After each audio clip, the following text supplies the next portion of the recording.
هلا هيدي عاطي صورة وكل الرواق. بس في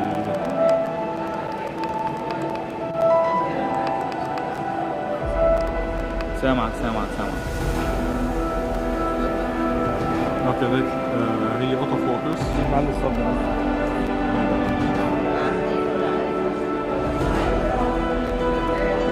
هيدي اوتو فوكس. هاي فوكس، هاي زوم. هي اوتو فوكس. كليكر هي اوتو فوكس. كثير مش هذا صراحة. سكرية ثلاثة.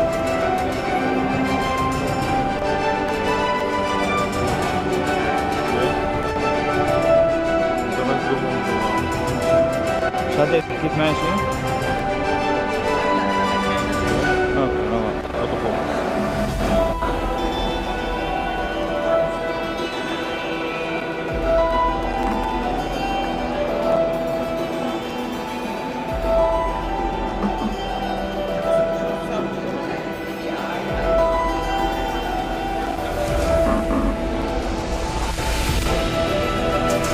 طيب شادي انا كمان في سيف هون.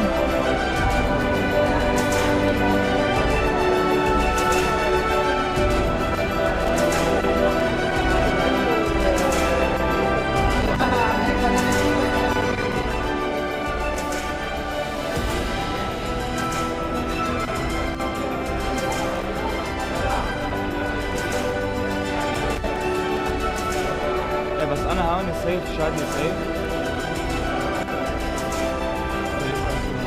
باين بالغرب. انا بنفس الخازوق بس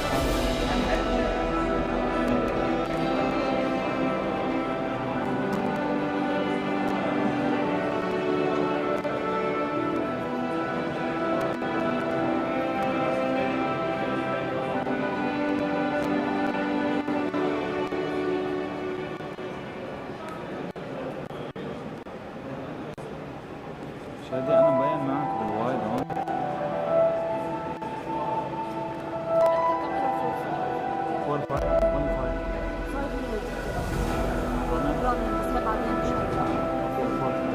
انا سيف هذا الموقف هون. ايه هو بيقول لك شادي وين توقف وين تقطع وين تنزل.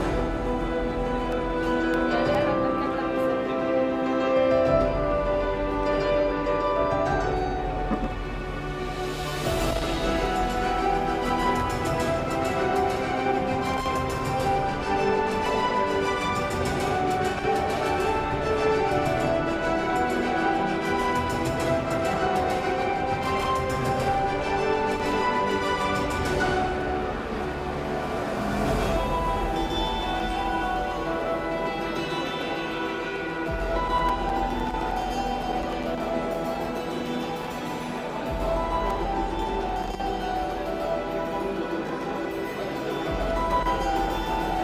صورتها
4 صغير على الارض.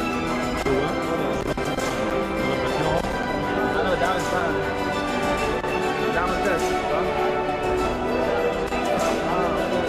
خليها بقى خليها هلا خليها، بس عم تاكد بس خليها. انا بس بشكل مبرمة صح؟ طب اذا انا بدي اصور بدي ابرم عندي فرايتي اني اتحرك. هي لانه لها هيدي القلم ما عم تبرم. لا ما عم تبرم.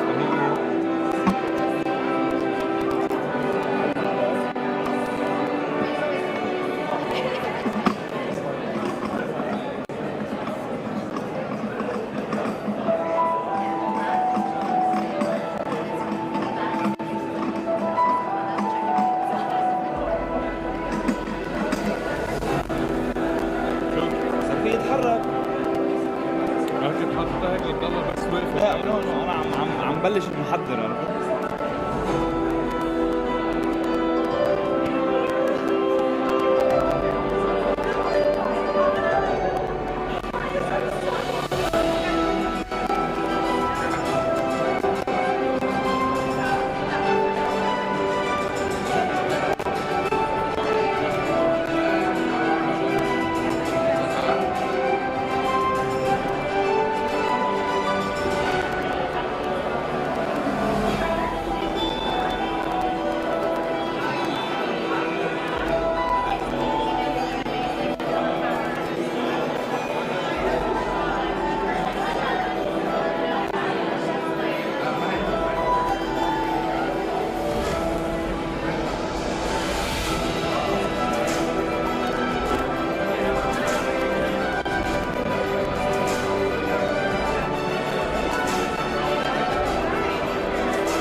بدك تسرقني ركزي معك.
أهلا وسهلا بكم اليوم في الحدث الاستثماري لبرنامج جسور ستارت اب رودشو بنسخته الرابعة واللي اتطبق بالأردن ولبنان.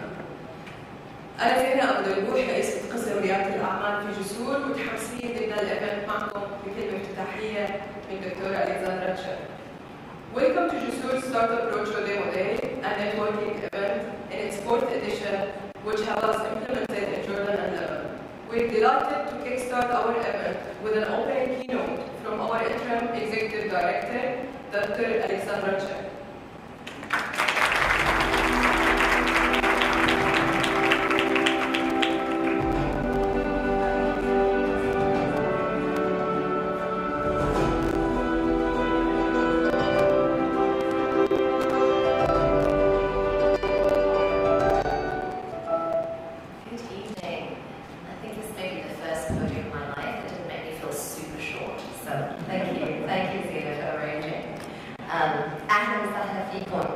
It gives me great pleasure to welcome all of you to Jusoor's Startup Roadshow for Demo Day, which we are thrilled to be holding this year in Beirut with all of you.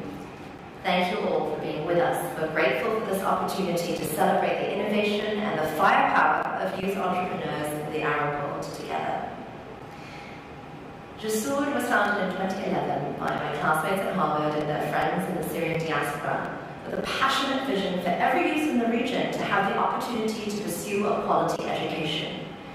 It was a magical moment and a devastating time. Over the years, we've been working hard to bridge the opportunity gap for war and displacement affected children and youth at each developmental stage through our 4 pillars of refugee education, scholarships, entrepreneurship, and newly career development. Over the last 12 years, we have impacted the lives of over 12,000 children and youth in the region and mobilized over $22 million in support.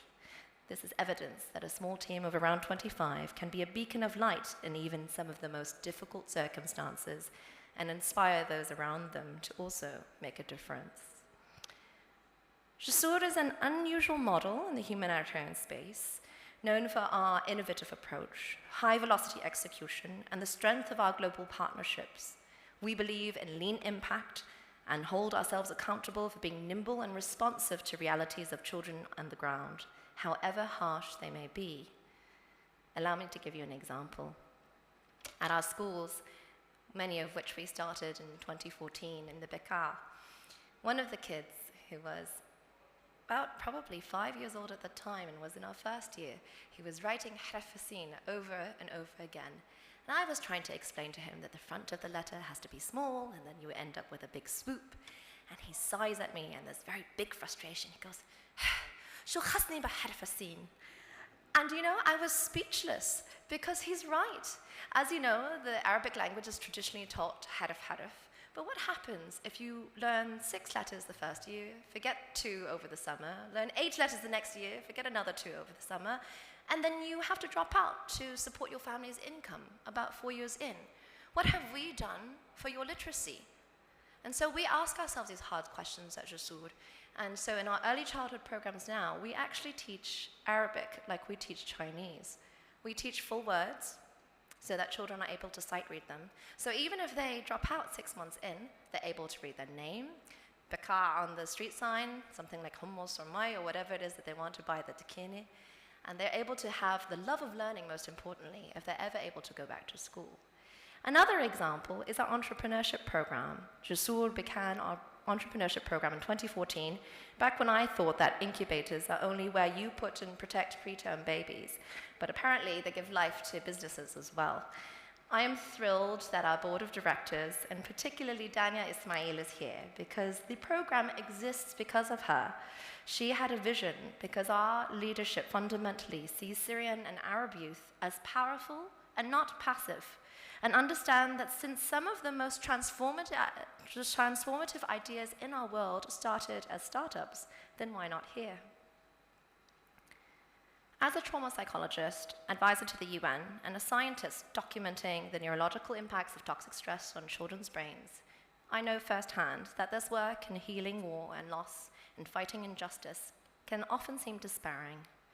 In a context like Lebanon that throws you endless curveballs, how does one maintain focus and stamina to do the right thing? While there are many elements of success and perhaps answers to this question, 2 elements in particular stand out to me as core to Jusoor's DNA.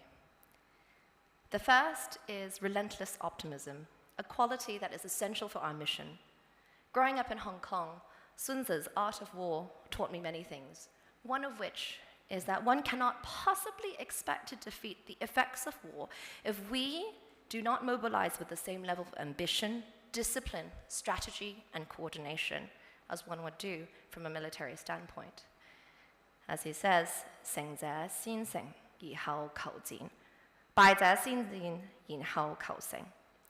Which means that victorious warriors win first and then go to war, while defeated warriors go to war first and then seek to win. And so mindset matters, because we in this humanitarian space could say, meh, some kids will drop out, shubin and amud. But instead, Suha, our head of education, refugee education, pushes us and says, okay, well then, what can we do to create realistic learning opportunities for kids who have to support their families? And this birthed our Future Skills program. And Zina could say, well, you know, not every startup is going to be successful, but she doesn't. And she says, how do we innovate then our curriculum and leverage our network to be high value for every single entrepreneur to be successful? And so while it is human to be heartbroken and feel frustrated, only those with relentless optimism can perhaps overcome the relentlessness of war. The second is what we at Jusoor call the multiplier effect. Our belief that each student, teacher, parent, scholar, entrepreneur that we work with is a powerful catalyst of change for their family, community, country, and generation, if only we capitalize on this potential. At Jusoor, we see our youth who are not numbers, but lives. Lives that are powerful because they touch other lives. Children in our schools have taught their parents, previously illiterate, to read and write. Alumni of our scholarships community have created a new nonprofit to help other Syrian teens reach top education. An entrepreneur that I met just this Monday came to us and offered to technically advise future cohorts. Shubana aktar min hek. But I will tell you, I'll give you concrete examples from this particular program. Diana Yafi from our 2021 cohort, founder of Find a Nurse, a Lebanon-based platform, connects individuals in need with qualified and experienced nurses. Their approach to healthcare is enhancing access to both flexible employment and reliable healthcare providers. And then there are the sisters Hanan and Zainab Ismail, co-founders of Garbalizers, specializing in transforming organic waste into liquid fertilizers, encouraging the local community to sort from source. In a world requiring environmental sustainability and challenging food scarcity, Salma's innovation is already helping to address the problem of the future. But it is important to note that the fruit of this work did not emerge on its own. It comes from the magical synergy of a team who have also experienced their own adversity, but bring enormous courage and faith. The head of one of our small armies is Zina herself, head of entrepreneurship, and her rock star team of humble heroes, Muayyad, Majd, Jude, Ahmed, Nuda, and our trainer Andre. Your hard work and firepower give a platform for other youth to dare to dream. I'm also sincerely grateful to Spark, ISDB, and the Al Ghurair Foundation for making this work possible and journeying with us over the years. But perhaps I'm most inspired by each and every one of you in this room. The fact that you're here in person or online means that you believe in the youth and the future of this region. And so that powers us at Jusoor to do more in a country that has my heart. And so I invite you to join Jusoor in our relentless optimism for Syria and the region and find every opportunity to catalyze that multiplier effect. I am greatly looking forward to what we can achieve together. A vision, inshallah, of a world where every youth has the opportunity to reach their potential. Thank you.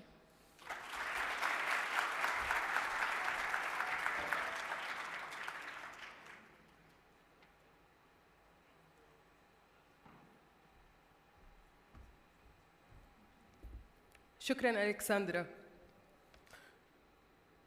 شكراً كتير لوجودكم معنا بهذا اليوم المهم. اليوم مجتمعين مع أشخاص ومؤسسات بتمكن وبتدعم ريادة الأعمال في لبنان والمنطقة لتساعد رياديي الأعمال في خطواتهم لينطلقوا بنجاح لفضاء الريادة. جسور هي منظمة دولية غير حكومية تأسست بغرض توفير فرص تعليمية وتمكينية للشباب والشابات في كل من الأردن، لبنان، تركيا والعراق. بجسور همنا الأساسي هو تمكين الشباب والشابات عن طريق مساعدتهم في طريقهم للاستقرار المالي. وبرنامج ريادة الأعمال عنا ساعدنا نلمس حياة العديد من الطموحين من ريادة الأعمال. منهم كانت سهير سماضي مؤسسة شركة عنبرة في الأردن. سهير قبل ما تنضم لجسور كانت شركتها بتطلع حوالي $400 وبدعم من موجهينا وتغيير على الفئة المستهدفة وطريقة الباكيجينج قدرت تدفع مدخولها الشهري $4000 لحتى تصير أحد أبرز الشركات الصغيرة اللي بتساهم بتوظيف أفراد من المجتمع المحلي وبتعزز موقفنا في دعم رواد الأعمال للوصول للاستقرار المالي.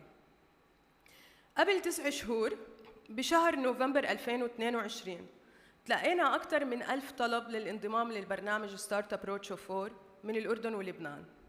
تم اختيار منهم 263 شخص للمشاركة في مرحلة الهاكاثون الأولية. اللي انعملوا بعمان، إربد، طرابلس وبيروت.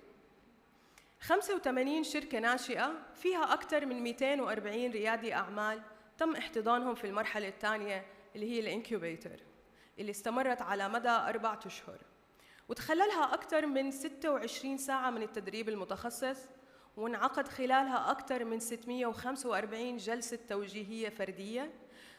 وإحنا اليوم فخورين بال20 شركة الناشئة اللي تأهلت معنا من الأردن ولبنان، وإنتوا اليوم رح تشوفوا ال10 المتأهلين من لبنان.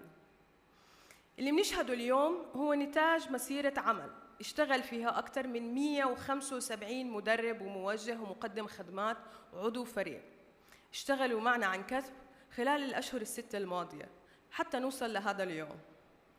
بحب أخص بالشكر أعضاء الفريق من وراء الكواليس، شكراً مؤيد، مجد، نورة وأحمد وجود.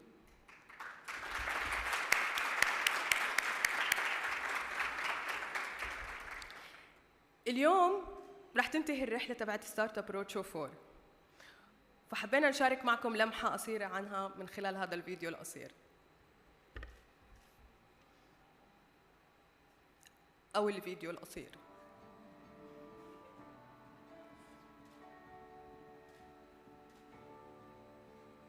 ممكن نسمع صوت الفيديو القصير.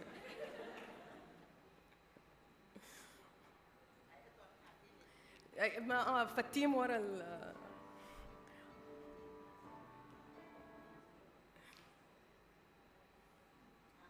اوكي، انا بدي اعمل الفيديو القصير.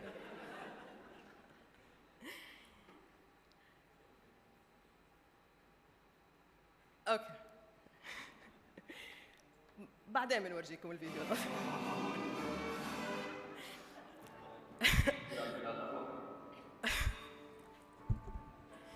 Okay, we did not do the national anthem. Okay, it's fine. رح نروح على السلايد اللي بعدها. It's fine. رواد الأعمال اللي بيشاركوا ببرنامج جسور هم جزء من مجتمع كبير بيضم أكثر من 2000 ريادي أعمال اشتغلنا معهم بجسور بمراحلهم المختلفة، سواء شاركوا معنا بفكرة أو كانوا بمراحل نمو متقدمة. بيسعدنا كثير وجود بعض من خريجينا اليوم واللي متأكدين إنكم رح تتعرفوا عليهم. مجتمع جسور الريادي فخور بوجود خريجين من سنوات سابقة وصلوا لمراحل بتأهلهم ليدعموا رياديي الأعمال في برامجنا الحالية، مثل سليم النجار أحد خريجي جسور والمؤسس لشرقي شوب وأمبريلا 500. كان أحد الأشخاص اللي اضطر لمغادرة سوريا إلى الأردن وواجه العديد من التحديات كمعين لأسرته، بس اليوم سليم خلق طريقه في عالم الريادة وصار واحد من خريجينا اللي بنعتمد عليهم ليأسروا طريق النجاح بتوجيه رياديي الأعمال الجدد. شكراً سليم لتفانيك في دعم رواد الأعمال مهما صعبوا عليك الطريق دائماً. So I would like to take a moment ونزقف لسليم لأنه tremendous effort by سليم نجار دائماً بنحطه. وأكيد طبعاً ما كان ممكن نقدر ننجز النسخة الرابعة ولا الثالثة ولا الثانية والأولى بدون شركائنا الاستراتيجيين من سبارك وعلى مدار السنين السابقة كلها. وبنحب نخص شركائنا الحاليين من البنك الإسلامي للتنمية وصندوق عبد العزيز الغرير لتعليم اللاجئين.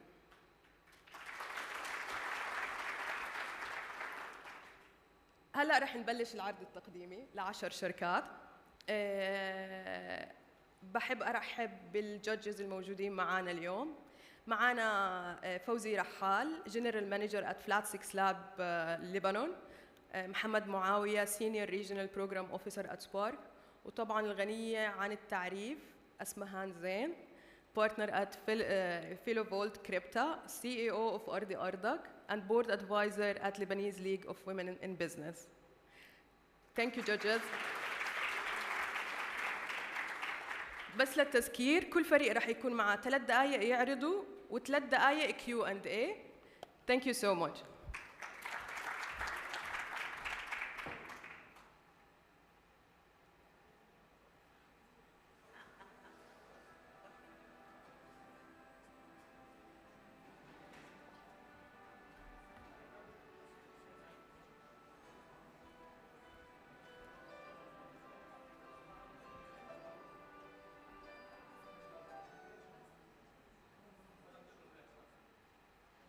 the World Economic Forum, the rich are growing their wealth twice as fast as the rest.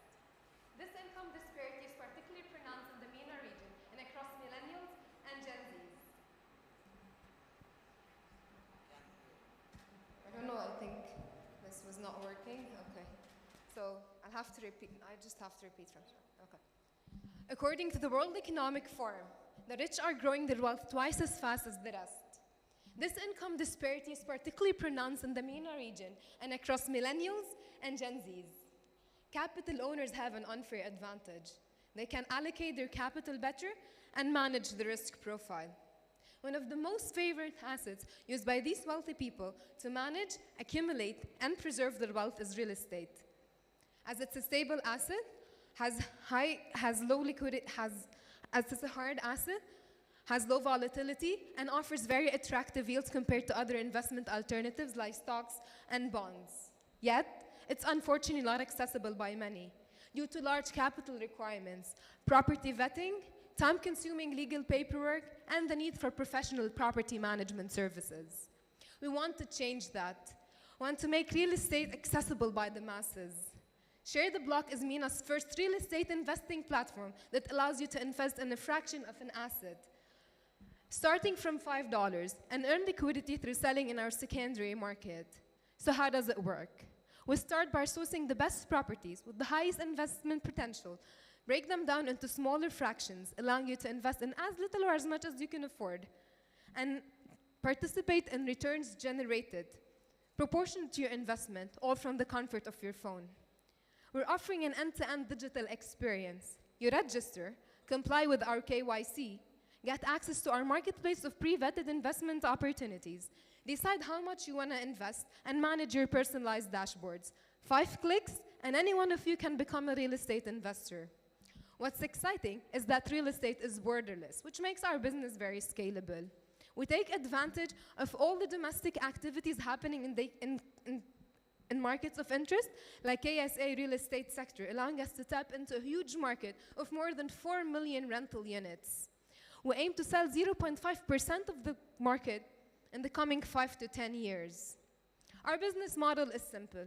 We charge 3% property management fees annually. We're leaving us with a $75 million annual recurring revenue projection. What sets us apart from other fractional ownership companies is our prime focus on inexperienced investors who are new to the world of investment, and also high access to liquidity through our secondary market.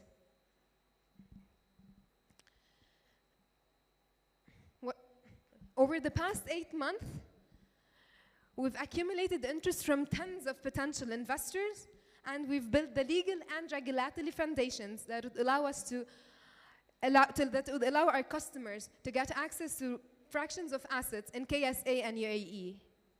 We're asking for and this was no easy task. We're asking for up to $100,000 to get the needed licenses to kickstart our operations and then scale our operations in KSA and UAE. We're a team of 2 professionals with combined experience of more than 6 years in entrepreneurship, technology, and management. And we're committed to make a global success out of this company. Help us help millions unlock their wealth potential and make this world a little more equal. Thank you.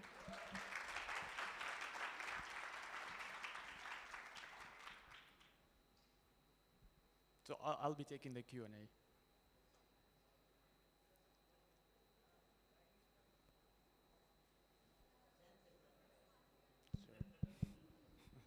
Change the habits. Can you explain a bit more about what kind of legal process you're relying on in order to be able to serve this? Yes, sure. So basically, each rental unit asset will be linked with a LLC or a special purpose vehicle, and this is required by the law. So basically, the ownership of the asset will not be directly in the asset. The asset will be owned by an LLC, and then the fractional owners will own shares in the LLC, which is the company. And we do all this in the back scene. Such that the investor would directly invest portions of the asset, but that's the back end, that's what happens. Marhaba. Hi. The first question is, who are your competitors, which you did not mention? What differentiates you from them? And where is your potential market? You stated Saudi Arabia and other while you are in Lebanon. Why have you started with the region before starting here, building your base? Yes, so regarding the competitors, as mentioned, we have two competitors in UAE. They're fractional ownership companies. What sets us apart is two things. We focus on inexperienced investors, mainly the Gen Z segment. And we also want to focus on allowing investors to directly sell in a secondary market. So whenever a person buys a share in real estate, we don't want to lock in this share in our platform. We want to have them access liquidity by having a secondary market. All the others would not allow that easily. We've worked, with lawyers. We've discussed that, and this is what we're doing in the past to make sure we have that legal framework to allow us to do this. Regarding why did we start in KSA and not Lebanon, simply because we have the legal framework in UAE and KSA. In Lebanon, we still don't have that to enable this in a digital experience. But this doesn't exclude investors from Lebanon, because all of the assets that will be put on the market on our platform are accessible for investors over here.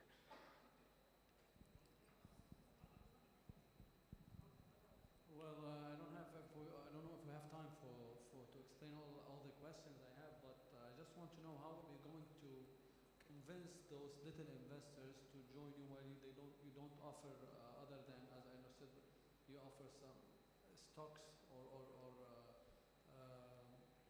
they'll be partners. What's the profit for them? Absolutely. So each rental unit will have two sources of income, or the return on investment is composed of two parts. The first is the capital appreciation, which is the price of the rental unit rising every year. And the second is the rental, actually, dividend that happens as payouts every month. So for each property, there will be those statistics for the past periods of time that we've basically got from the market that gets them those two numbers, and we give them an expectation how much return on investment they would make. In terms of the go-to-market strategy, because we are interested in the Gen Z segment, we're gonna target universities so we can basically teach them about investments in real estate. There's already a lot of interest in real estate because it's a stable asset, and in the past, stocks have failed many of the investors. And this is where we want to basically attract our customers. It's the people who are the first-time investors in real estate. Thank you.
Traditional point systems have been old and not changed for the past decades. And we, as customers, do a bunch of activities during a short period of time, like shopping, getting haircut, or anything else. But the problem with loyalty programs that they are limited to a single business and its purchases, which cause the market to overflow with these Sorry. Sorry.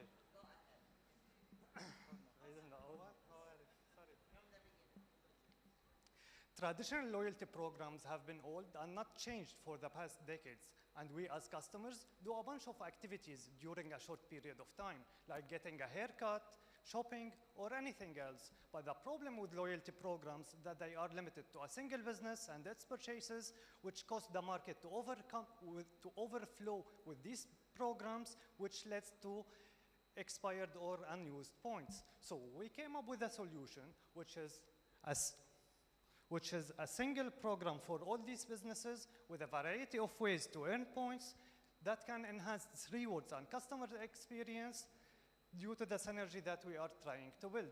From here, we came up with Tickers. Tickers is revolutionizing loyalty from transaction to interaction by rewarding customers for their engagement with these businesses. So customers can now earn points through multiple of actions, including checking in different businesses, then collect points under one reward, redeem them based on a loyalty condition, and track their loyalty across their profile.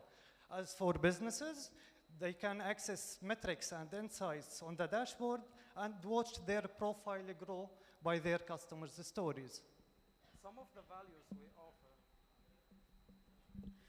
the values we offer is loyalty beyond transaction, rewards by sharing, and of course we will also drive traffic. What sets us apart from our competitors in the market is the customizations that we offer businesses who use our program, like their loyalty condition, their audience size, their CPA, and they also gain access to user-generated content. We are targeting businesses from different sectors in Lebanon's main cities who are active on social media platforms. And we've already collected more than 1,000 business contact informations. Our customers are the millennials and Gen Z who are active on social media platforms that mainly focuses on camera snapshots. We will be reaching our audience through telesales, our student clubs, and our referral program. We'll be using a subscription-based model for businesses with a free trial period and a freemium model for customers with an optional rewarded ad mob. Our next step is to publicly launch once we get 100 businesses on board, and we will start contacting business owners on the 10th of July. We will then scale with new features and hopefully expand to the MENA region. Our founding budget is $16,000, which will be mostly spent on marketing and sales for the next 6 months, and our personal contribution is $6,000. We projected that we will end our third year with a net profit of over $1 million from all our revenue streams. So we are asking for an investor who can help us financially and has connections in the market to help us scale. This is the team. I'm Amin, mobile developer, and with me is Abdel Hadi, back-end engineer. Tickers, where promoting businesses has never been more rewarding. Thank you.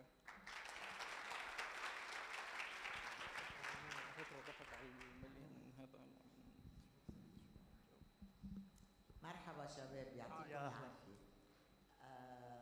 أول شيء عملتوا الماركت ريسيرش؟ Of course. مع مين؟ With coach. الأصحاب. Yes, Mentor Rabia was Mentor Rabia Farhat. He is a partner at Related. He was one of the mentors that we did our financial projections with, and based on that, we came up with these numbers. And all we need is 1,000 business and 100,000 customers to even exceed this number. What you are Stickers might be a very good loyalty program, but it's not new.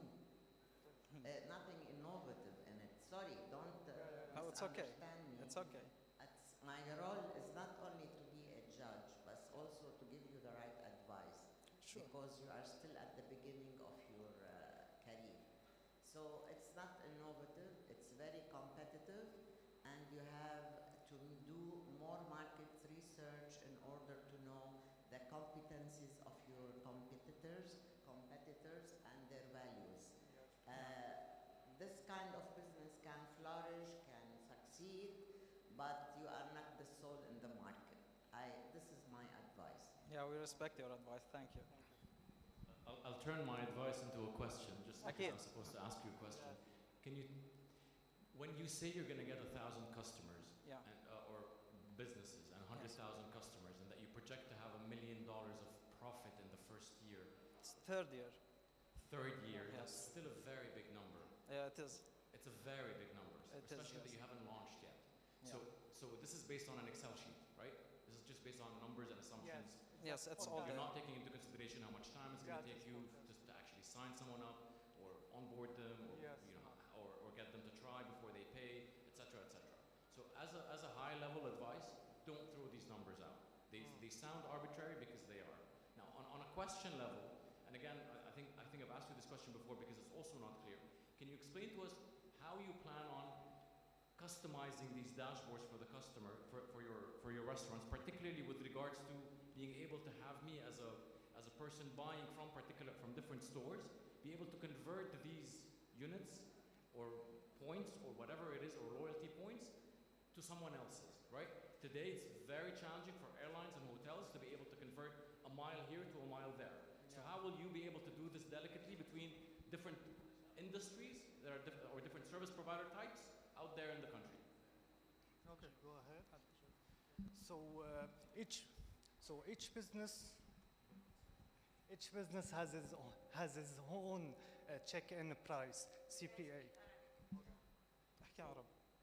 So كل بزنس بيكون في عنده التشيك ان برايس تبعه نفس مختلف عن الثاني based على الافريج فاتوره تبع كل بزنس. So customers easily they can check in different businesses to gain points from these businesses and then redeem them based on a loyalty condition. So each business can customize his check-in price eventually. So it will be a part of competitive, yeah. But again, you're telling me you're leaving it to the businesses to set these rates, right? No, based on their average fatura, the minimum check-in price will be set. How will you know that they paid this much? نحن عم نجمع منهم هيدي الداتا لما when they sign up. الزبونات اللي عندكم سامحين لكم عم بيدخلوا عندكم على السيستم قديش كل زبون عم يدفع عندهم؟ لا هو البزنس when he creates his profile بيحط البيسك انفورميشن له من الاوبننج اورز من ضمنها الافرج فاتوره عنده، وعلى هالاساس نحن بنسعر شو التشيك ان برايس عنده شو بتسوى during the trial period at least، بس نعمل شويه estimations بالماركت لنعرف كيف بدنا نمشي. so عندنا 3 months اللي هي trial period اللي قلنا عنها we will use that to collect data. Sorry guys, another piece of advice. اكيد تفضل. مش بس انتو. Every startup, every entrepreneur comes with millions on the screen. Relax, be modest, put your كونوا على الأرض إجريكم. You scare us when you put all those millions. It's good to be ambitious, but be logical كمان, okay? Sure. So good luck. Thank you.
أكيد ما فهمتوا لغتي، لهيك ما قدرتوا تجاوبوا على سؤالي.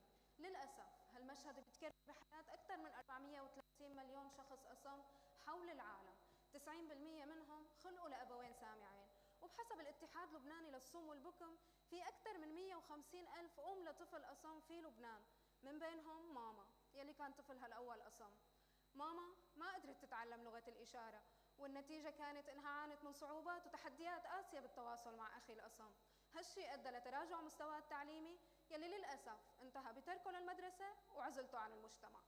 معاناة ماما هي معاناة كل أم عندها طفل أصم وعم تواجه عدة مشكلات، أهمها عدم وجود خبرة سابقة بالتواصل مع الصم، بالإضافة لضيق الوقت وارتفاع تكاليف دورات تعلم لغة الإشارة. هالشي بيؤدي لعزلة الأصم عن أهله والمجتمع بسبب عدم وجود لغة تفاهم مشتركة. أما معلمي لغة الإشارة فبيعانوا من قلة فرص العمل في لبنان. هي المشكلات بالإضافة لغياب تطبيق بيعلم لغة الإشارة اللبنانية دفعنا لنطلع بفكرة ساين مي أب، منصة مبتكرة هدفها سد فجوة التواصل بين الصم والسامعين، وهي أيضاً ماركت بليس لمعلمي لغة الإشارة والأهالي. كيف حنقدم الحل؟ من خلال سمارت ابلكيشن بيوصل الاهالي بمعلمي لغه الاشاره، وبالتالي بيوفر وقت ومال الاهل، بيمنح دخل اضافي للمعلم، وبيعزز اندماج الصم بالمجتمع. نحن عملنا بروتوتايب، ومن خلال الشراكات مع عدة جمعيات بلبنان قدرنا نختبره على أكثر من 75 شخص ونعمل فاليديشن لأهم الميزات، واللي هي ماركت بليس بتتضمن خيارات تسعير متعددة، وبالتالي بتمكن الأهل من اختيار الوقت والسعر والمعلم الأنسب لهم، خدمة الترجمة الفورية، التعليم التفاعلي، بالإضافة لجلسات الدعم النفسي اللي بنقدمها للأهل لنعزز علاقتهم بطفلهم الأصم. نحن رح ننطلق من لبنان ونتوسع لدول أخرى، رح نتفاعل مع عملائنا من خلال فيدباك، كاستمر سبورت وريتنج سيستم، ورح نسوق للتطبيق من خلال شراكات مع جمعيات في لبنان مهتمة بالصم، بالإضافة لجلسات مجانية للتعريف بالتطبيق والتوعية بأهمية تعلم لغة الإشارة والتسويق عبر السوشيال ميديا. نحن بنتميز عن منافسينا بخدمة الترجمة الفورية المتاحة على مدار اليوم، التعليم التفاعلي، تعليم لغة الإشارة اللبنانية، بالإضافة لجلسات الدعم النفسي داخل التطبيق. رح نحصل على الارباح من خلال الكوميشن سبسكريبشن وجوجل ادز، ونحن اوريدي حصلنا على فيدباك من 150 شخص. بالفتره القادمه رح نطلق النسخه التجريبيه للتطبيق، وخلال العامين القادمين رح نكون عم نتوسع لنشمل لغه الاشاره السوريه والمصريه. نتوقع نمو الارباح بنسبه 20%، ونحن بحاجه لجلسات توجيه تقني ودعم اولي بقيمه $15,000 رح تنصرف لتطوير التطبيق، الماركتينج والاوبريشنز. انا ايات عاجي، فاوندر اند سي او. فريقي نبيل، فراس، احمد وروعه. sign me up, speak with your hands, connect with your heart.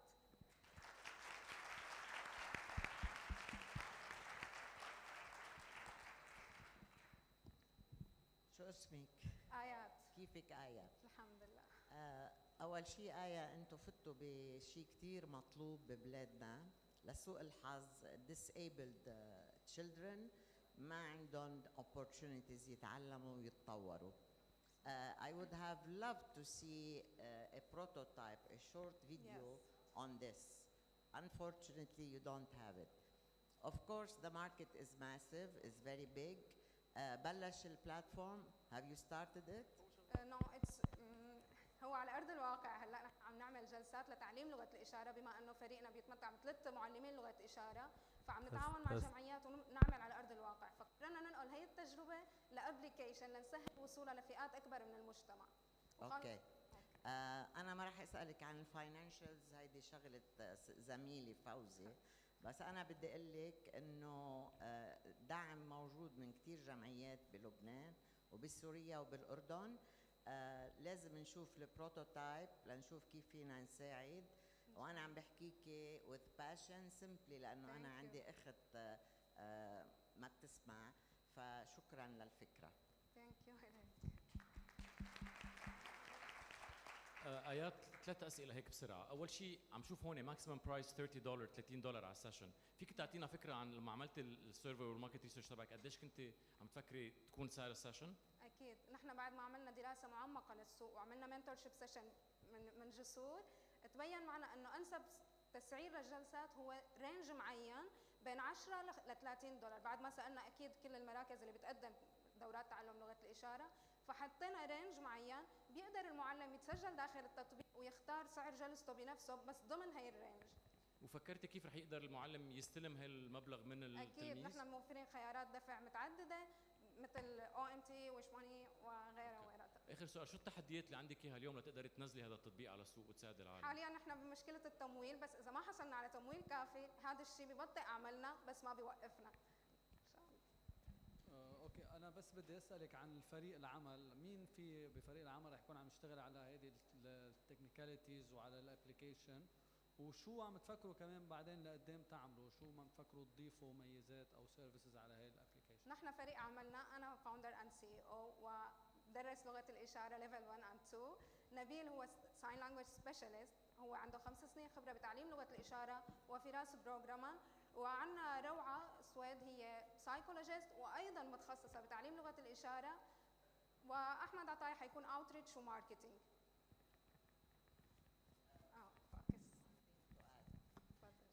آية، اللي بدي أقوله إنه لازم ضروري البروتوتايب. أكيد إن شاء الله. اللي حكيتيه حلو بس ما بكفي. If you need the support of the NGOs, the civil society, schools, whoever, prototype is very important. I will reach out to you. Thank you كتير يا Thank you. موفقين. Thank you.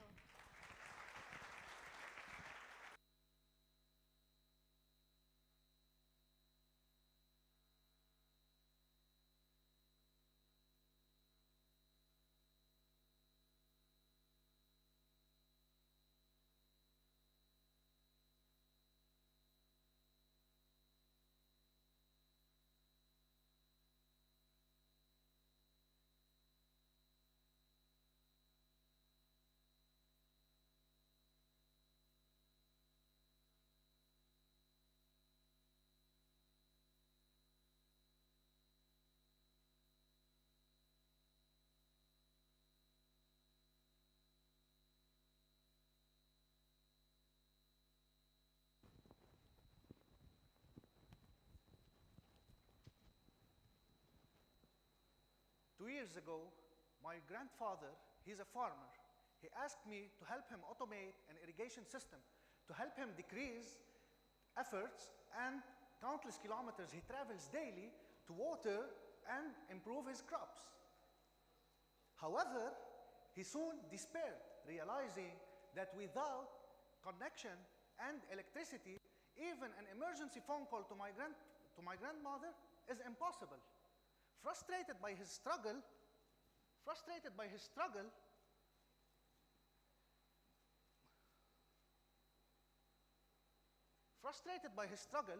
both from farmer families, Jean, IoT expert, Elissa, experience in economics, started RISE, where we provide power and connection independent solution to help farmers improve crop yields in non-tech enabled areas.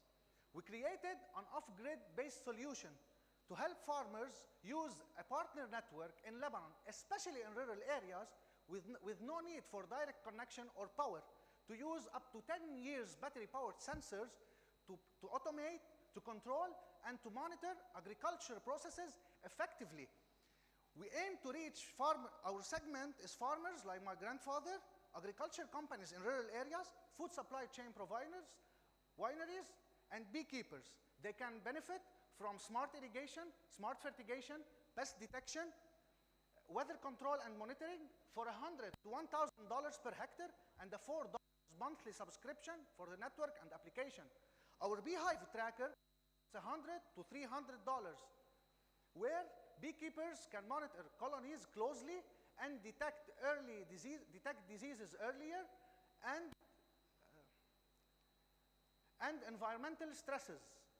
In addition, we have our RISE livestock asset tracking at $110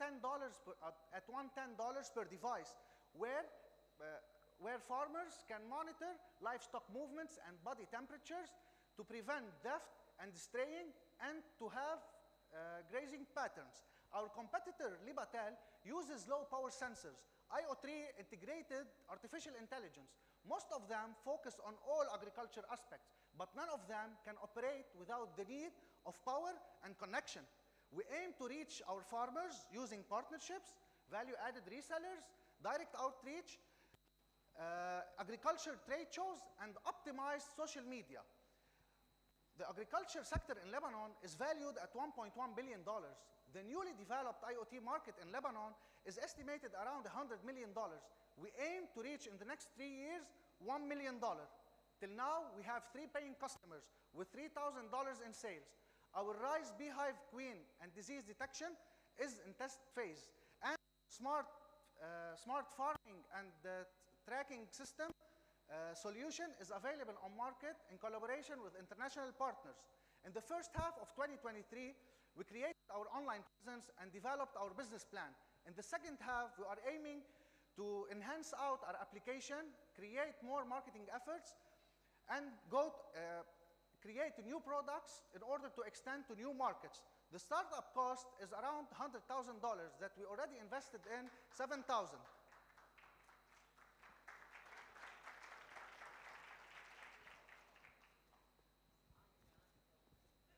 I finished.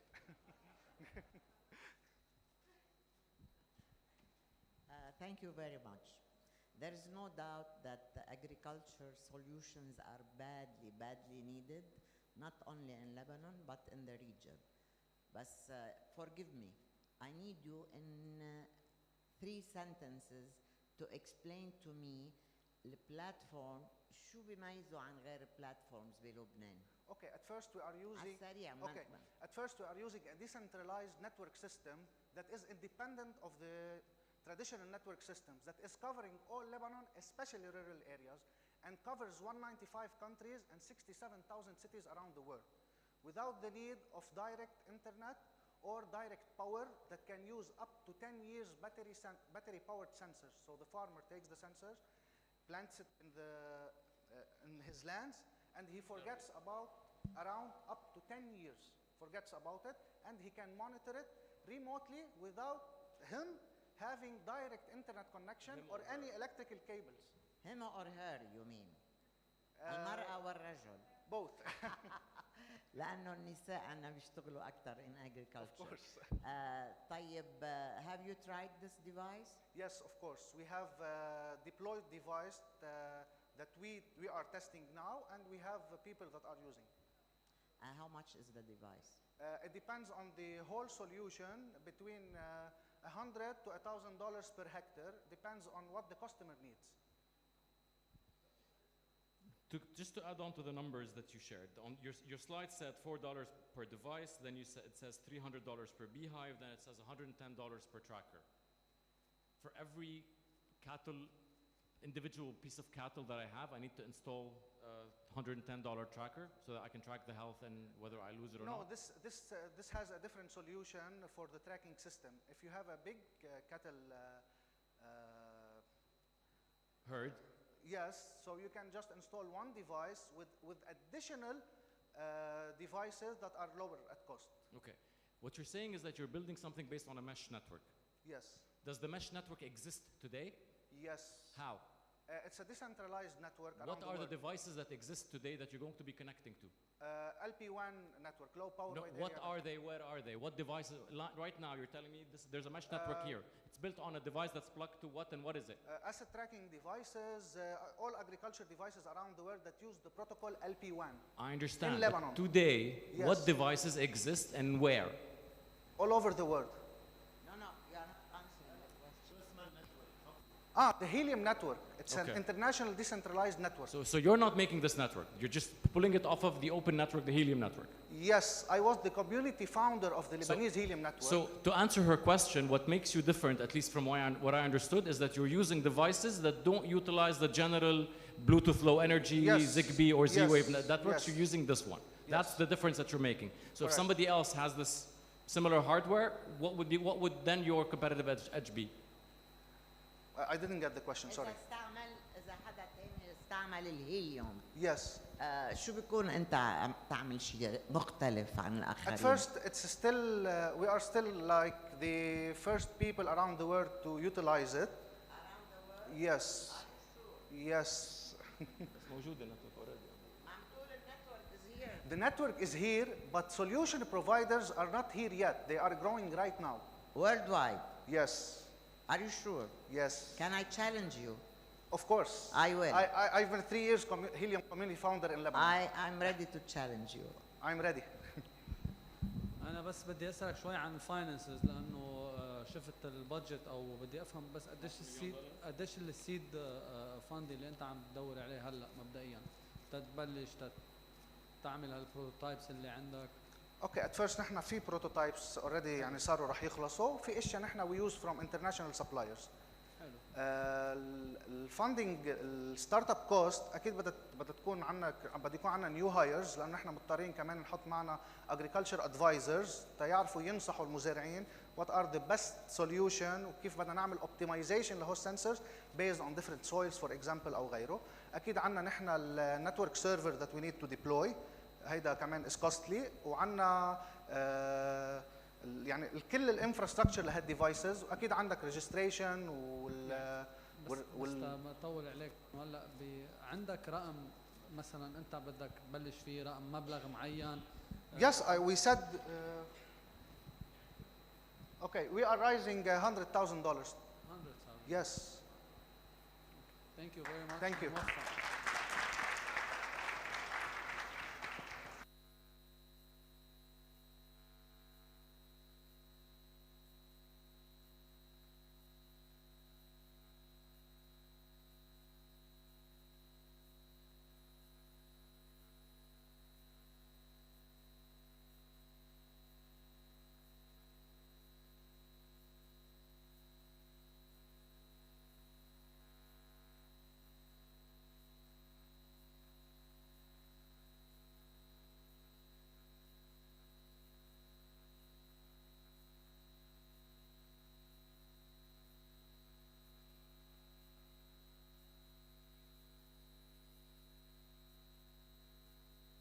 Hello, everyone. Waiting for the site. We have another rice? No, it's Manhella. We're here to Hella. Okay, so I want you all to imagine this. You are university students in Lebanon. You wake up every day to the stress of the exams, the pressure to succeed, and the continuous struggle to balance your life. It's overwhelming. But there's something else that adds into this, something rarely talked about, known as, and I quote, men's silent battle for their mental health. So, this is where Manhella comes in. Our community-based initiative is dedicated to making mental health services accessible in your comfort zone, while removing cultural, societal, and monetary barriers that might restrict you from seeking help. How so? Well, Manhella provides packages, both physical and digital, primarily to male students aged 14 to 22 years old in Lebanon. And here's a snippet of our target audience who is dealing with a massive amount of distress. As for the market analysis, well, our obtainable market is estimated at $180,000. And the packages that Manhella offers to this market includes the Manhella Kit, which comes with a free voucher for free sessions with a therapist or an accredited life coach, among a variety of other well-being items. But this is not all. By scanning the code that comes with the kit, you get access to the Manhella platform, where you can track your habits and share in communities dedicated to well-being. Okay, and so the Manhella platform has a freemium model and a level-based strategy, which encourages users to reveal their identities and make connections. Clearly, our value proposition is to provide support and acceptance to our Manhella users. Now, in a competitive landscape, Manhella ticks all the boxes for therapy access, community building, and much more. Our revenue streams include direct-to-consumer kit sales, ad revenues, and the list goes on. Now, you're probably wondering where we're heading. We have clear KPIs and goals in order to establish Manhella as a leading initiative in Lebanon.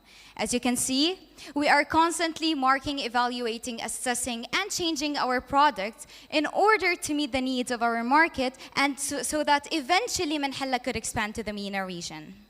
Now, our estimated profit after 3 years would hopefully exceed $280,000. We're talking MENA region.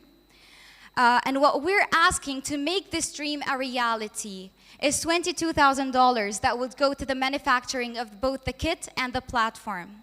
And so, along with the funds that we got from the UNICEF and the support we got from the UNDP, we are asking you today to join us in our mission to make mental health accessible to everyone. This is the Dream Team. I'm Dima, this is my wonderful friend Dana, and these are our friends Jana and Aya. And together, we can make this dream a reality. Manhella bithella with your help. Thank you so much, everyone.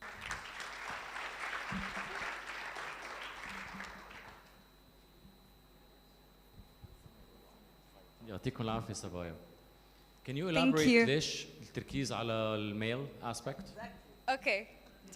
هذا السؤال قبل السؤال. Sorry. Okay. Yeah, because basically we started with researching. So there's a huge gap between women's mental health services in Lebanon and men's mental health services in Lebanon. And we are here to bridge this gap. So there's a need, and we're here to fill this gap.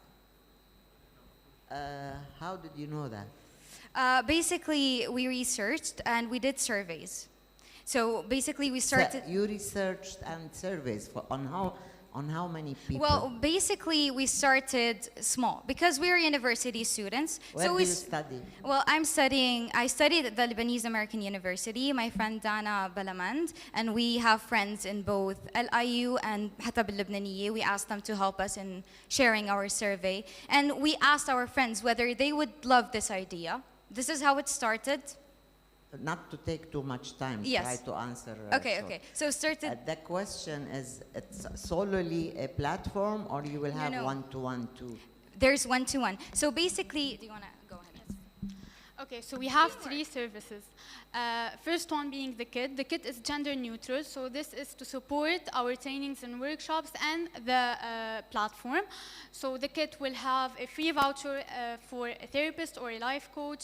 We'll have other well-being items such as we have the trainings and workshops. Here we are going to tackle more the male students because we feel like male need to have like a group in order to express their vulnerability. You will have express group their sessions. emotions. Yes, group sessions and trainings, of course, led by experts because unlike women, men tend to not show their emotions as much. I don't want to take too much of Yes. the time.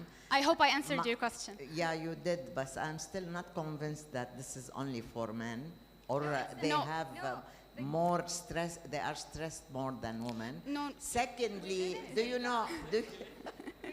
No, we do you didn't say know they're stressed Embrace? more. Have you No. heard of Embrace? Yes. What's the difference between you and Embrace? Embrace, first off, has a suicide hotline. It goes on a different pathways, gives free like therapy for everyone. They don't tackle this from a gender lens, so they won't give trainings and workshops, especially to students and university pupils.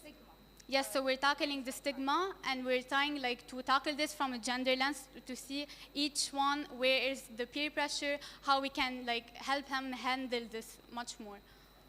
A few bits of advice. Since you're just launching, don't Yes. restrict your gender platform. Don't restrict Yes, anything. If a 60-year-old seeks mental health, I would give them that service. Yes, for sure. Right? Maybe you'll end up giving mental health services to older people. Today, Yes. your research is not sufficient for you to determine this. Yes. So you can say, I'm starting to do it this way, but to actually say I'm fighting a stigma is a lot more challenging than you think. So I'd get whatever I can at this stage. Yes. My next thing, or my next piece of advice is, if you are targeting students, or if you're providing this service to students, you're not necessarily marketing to students, right? You could be marketing to schools, you could be marketing to universities, or you could be marketing to parents of these. So also make sure that you highlight who you're marketing to instead of just who you're targeting. Okay. Thank you. كان بدي احكي يعني بدي اقول انه انتم عم تدوروا على التارجت اودينس تبعكم اذا هن ستودنتس هلا اذا كنت عم تدوري هلا على ستودنتس يعني هن مش you need someone who's going to pay for the service كمان فبهذا المحل بدك تدوري مثل ما حكي انه على مطرح يكون في مؤسسات او Yes. Now the kit price يعني we're trying انه based on our survey, yes, we're trying to price it يعني أكتر شيء suitable for all students. $10 and it ends at $30. We cannot hear you. What have you said? I said that the kit has multiple prices. So you have the first kit, it starts at $10 and it goes up to $30 max. Okay, you have a great idea, ladies. But my point is, nobody talks about the underprivileged or disabled. They much need such therapies and stuff. You need to get in touch with different NGOs that cater to kids between 12 to 18. They need your therapy. You need to seek to develop on your idea and on the platform. Again, as said to other startups, you have to build the prototype in order to convince whoever wants to help you that you are doing the right approach. Thank you. Thank you. بس إنه نحن we're not restricting ourselves أكيد for male. بس لا أكيد نحن we're women and we know like at day we face pressure. However إنه we're trying to tackle this as إنه كمان بدنا male to join us, not just women. لا ما أنا ما بدي إياك تزعلي. Thank you.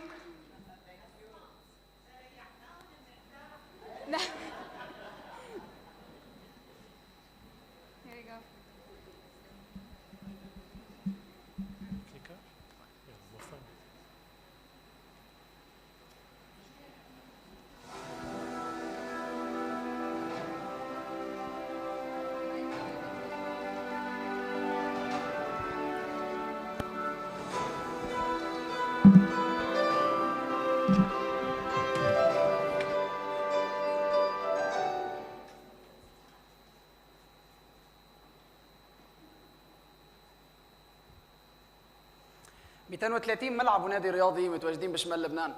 أكثر من 63% منهم غير متاحين للحجز عبر الإنترنت.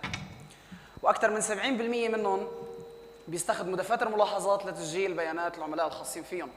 هذا الحكي بيؤدي لكثير من المشاكل، أهمها هو عدم توفر معلومات كافية عن هالملاعب، من أوقات الحجوزات، الأسعار والجودة.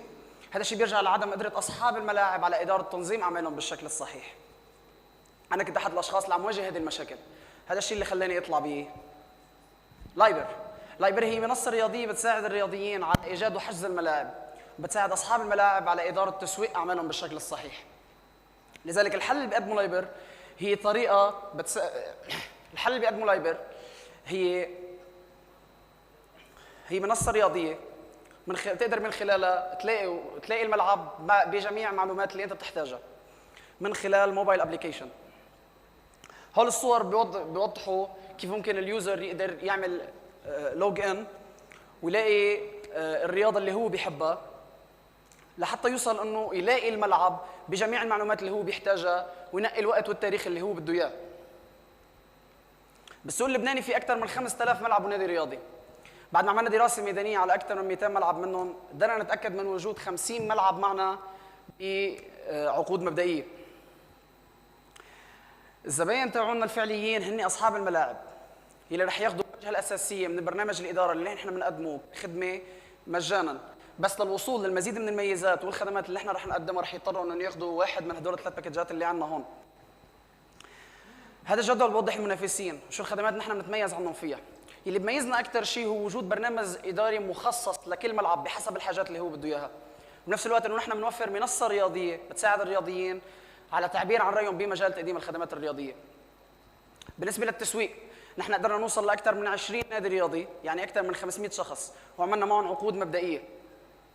اضافه انه نحن حنحط ببدايه التطبيق ليكونوا متواجدين معنا، اضافه انه نحن حنحط QR كود لتنزيل الابلكيشن جوا الملاعب اللي نحن على تواصل معها، اضافه للترويج عبر الايفنتات الرياضيه ومع احد مشاهير الرياضيين بالسوشيال ميديا. بعد الدراسه والتحليل قدرنا نتوصل انه حننمو 25% سنويا بالايرادات. قدرنا نجمع لهلا اكثر من 12000 بعد ما بدينا ب 2022 بدراسه السوق، لو وصلنا لشهر 7 ربحنا احدى مسابقات رياده الاعمال، بعدين وصلنا لشهر 3 من 2023 ودخل معنا احد المستثمرين، وان شاء الله رح يكون الابلكيشن موجود بالسوق ب 2024. رح نستخدم المبلغ ببرمجه وتصميم الابلكيشن كامل، نحن بحاجه ل 9000 لنقدر نكمل عمليه البرمجه بالمزيد من المزايا، اضافه لعمل حمله تسويقيه مع احد المؤثرين الرياضيين بالسوشيال ميديا. أنا حسن الأحمد رح أكون مسؤول عن المبيعات، التواصل مع العملاء والإدارة العامة، زميلي محمد بكور رح يكون مسؤول عن الإدارة المالية والتسويق. بالأخير بحب أقول إنه أدى التقدم التكنولوجي إلى تبسيط حياتنا باستمرار وسمح للإنسانية بالتقدم. مع لايبر نحن بنهدف لنكون جزء من هذا التقدم بمجال تقديم الخدمات الرياضية. شكراً.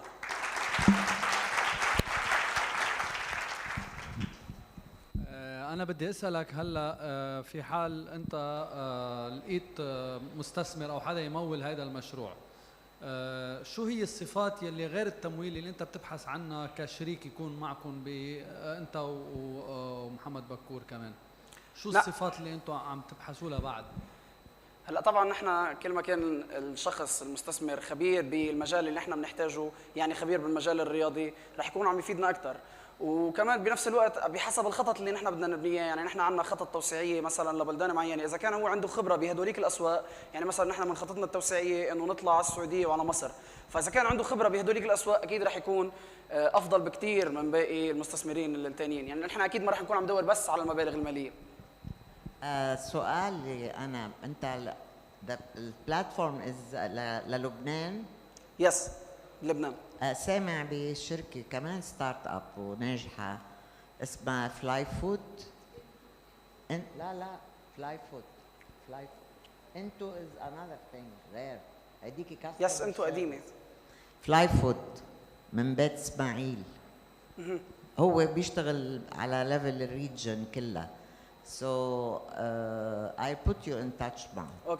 اوكي ثانك يو. انتوا بلشتوا البلاتفورم ولا بعد؟ نحن حاليا عم نبني الام في بي تاعنا مع البروتوتايب وكل شيء، ورح نبلش حاليا. مع مين؟ في شركه عم نتعامل معها ذا ويب ادكت، ببيروت.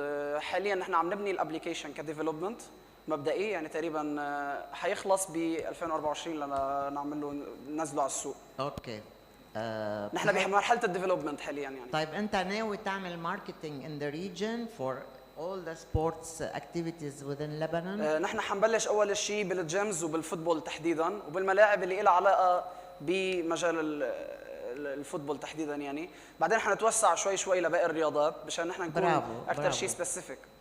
اجريك على الارض وعارف حالك شو بدك، بعدين انه بدك تبلش شوي شوي و this is ideal. This is about sports. I don't know a lot about sports. موفقين. Thank you. حبيبي thank you.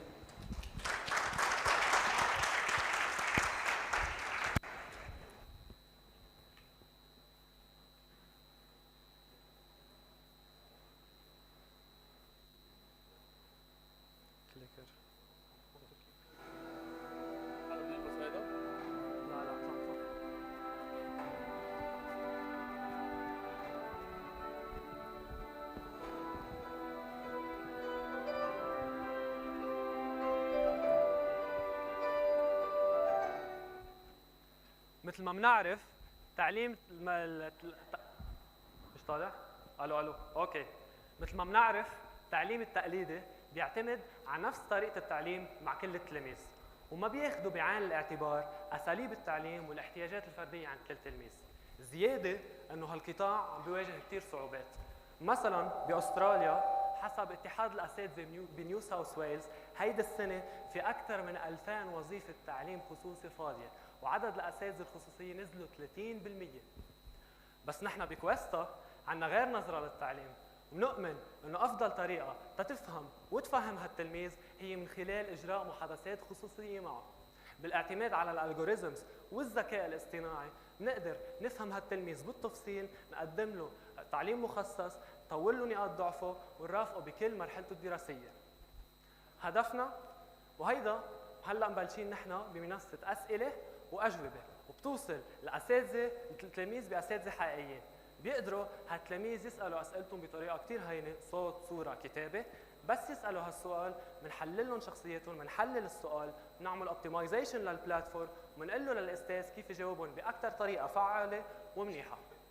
هدفنا اول فتره السوق الاسترالي تحديدا تلاميذ من الجريد 7 للجريد 12. رح نكون عم نساعدهم بالماثيماتكس HSC ونابلان. رح يكون عم بيجاوب هالتلاميذ اساتذه مختصين ومدربين من لبنان. هالاساتذه صار عندهم اوبورتيونيتي يعملوا فريش انكم بالدولار ويشتغلوا على السكادجول يلي بيناسبهم. رح نوصل لهالتلاميذ من خلال بابليك اويرنس بالسكول، بري اكزامز، ويبينارز، كومبيتيشن بين المدارس. رح يكون مستلمهم شريكنا اللبناني الاسترالي شادي، واكيد ديجيتال ماركتينج استراتيجي معموله باتقان. على عكس الكومبيتيتورز تبعولنا، نحن الوحيدين يلي بنتابع وبنحسن التلميذ، بنقدم مصادر موثوق فيها، بنساعد بوقت قليل وبكلفه قليله. حجم السوق التعليمي باستراليا 4 مليار دولار سنويا. هدفنا اول فتره 3000 تلميذ. هالتلاميذ عم يدفعوا بالسنه حوالي 4300 دولار. كويستا رح تنزل هالكلفه حسب الباكجز يلي بيشتروها بالسنه اون افريج ل 720 دولار، 88 cost per reduction مع 65% بروفيت. بلشت رحلتنا من حوالي سنه، عملنا MVP، اكدنا على هذا الكونسبت وعملنا فاليديشن بمدارسنا القديمه، ساعدنا اكثر من 300 تلميذ، ربحنا كومبيتيشنز عديده، عملنا انكوبيشن بفرنسا، مؤخرا عملنا بارتنرشيب مع الانترناشونال ماريتايم اكاديمي تنطلق كويستا بس لتلاميذ البحاره. نحن اليوم بحاجه ل 50,000 دولار تنطور المحرك الذكي تبعولنا، نجيب التالنتس يلي عايزينهم، واكيد نحمي حقوقنا الفكريه. ورح نطلق كويستا بسيدني اذا الله راد هيدا الشهر. هيدا التيم تبعولنا نور، انطوني، انا تيودور، شادي لبنانيز اوستراليان بارتنر، ماري انج، واكيد الفايف توترز. بدكم تحسنوا وجه التعليم للاحسن، ضموا لنا. ميرسي.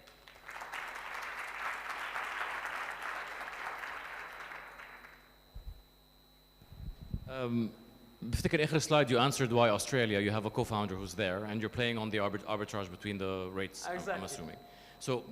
So the market size is really not the market size because you're actually going to sell for a lot less. Then حجم السوق بالنسبة لك أصغر لأنه أنت عم تبيع بقيمة أقل. مزبوط. Okay. بس to highlight this. ليش ماريتايم؟ ليش ماريتايم؟ حبوا الشيء اللي عم نعمله ولقينا انه فينا نشتغل سوا وفينا نفيدهم بكثير مطارح. سو بكره فيك تكون عم تعمل شيء ثاني كمان. مزبوط. ماريتايم عاملين له كذا سيرفيس صراحه. Usually if you're doing this at this early stage and you show me that you're doing training in 3 different curricula in Australia and maritime, the perception is you could definitely be a little bit more focused at this stage, particularly that you haven't launched yet, right? So the idea of you being opportunistic at an early stage, I understand it allows you to get some money in, but what is it that شو هو احسن شيء ممكن اذا انت عم تفكر اذا عندك ماريتايم او تعليم لاستراليا، اي اللي لازم تركز عليه اكثر لو عندك قد ما بدك مصاري، صح؟ مزبوط. هلا ماريتايم السيرفيس اللي عم نقدمها مش بيور كيو اند اي، سو بمطارح وعندهم التكنيكال تيم، سو نحن عم نتعامل سوا، عم نعمل انتجريشن بالسيستم تبعولهم تنطبق الاشياء اللي نحن عندنا قويه فيها. سو هيدا الشيء اللي بيخلينا نكون فلكسبل وقدرانين نستلمه بنفس الوقت مع استراليا. فانت طموحك بعدين مش بس انك تكون تريننج باستراليا، بدك اكيد.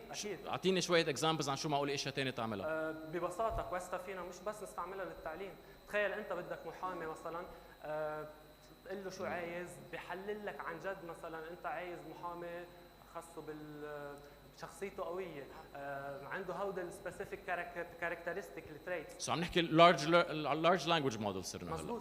مزبوط. اوكي. نحن بقى بدي اوضح على شغله، ما بنمرن اللارج لانجويج موديل من الصفر، نحن عم نستعمل افيلبل تكنولوجيز بطريقه منيحه، نستعمل بالتولز اللي اوريدي طالعين وقوايا تنستفيد منهم باكثر طريقه منيحه. اوكي. خلصوا؟ اكيد. مش كثير اكيد بس مرحبا. مرحبتين. في مثل بالانجليزي بيقول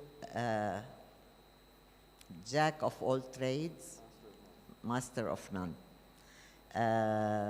واضح انك عندك الكونكشنز، عندك النتورك، وبدك تعمل هون وهون وهون وهون.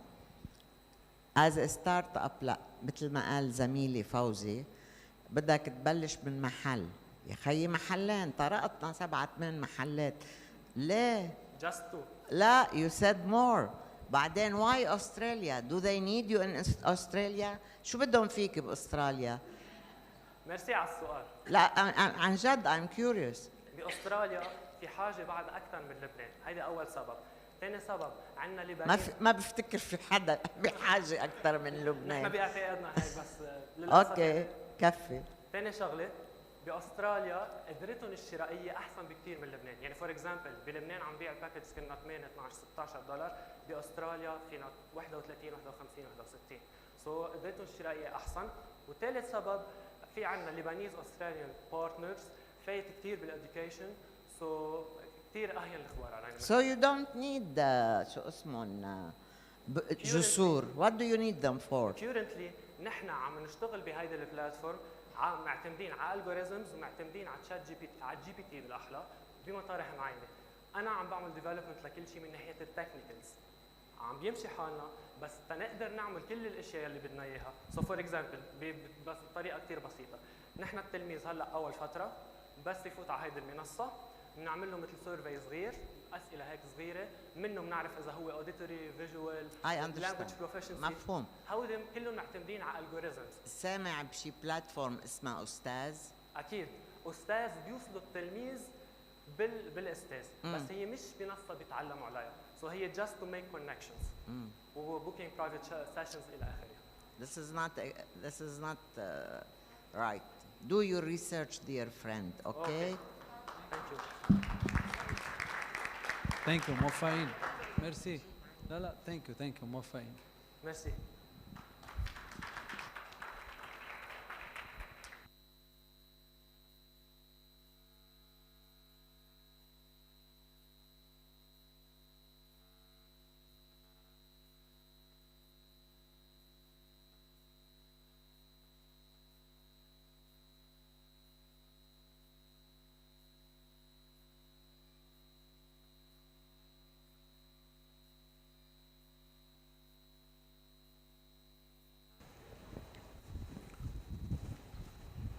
عبد أرجوك أول ما تيجي الكهرباء تلفلي ضروري، بدي أرجع من الجامعة واطلع على الاسانسير، حرام اختي حامل بالشهر السابع تطلع على الدرج، رفيقي يا حرام دور الدفايه على الكهرباء، راحت الكهرباء وضلت الدفايه دايره، يعني راحت البطاريه.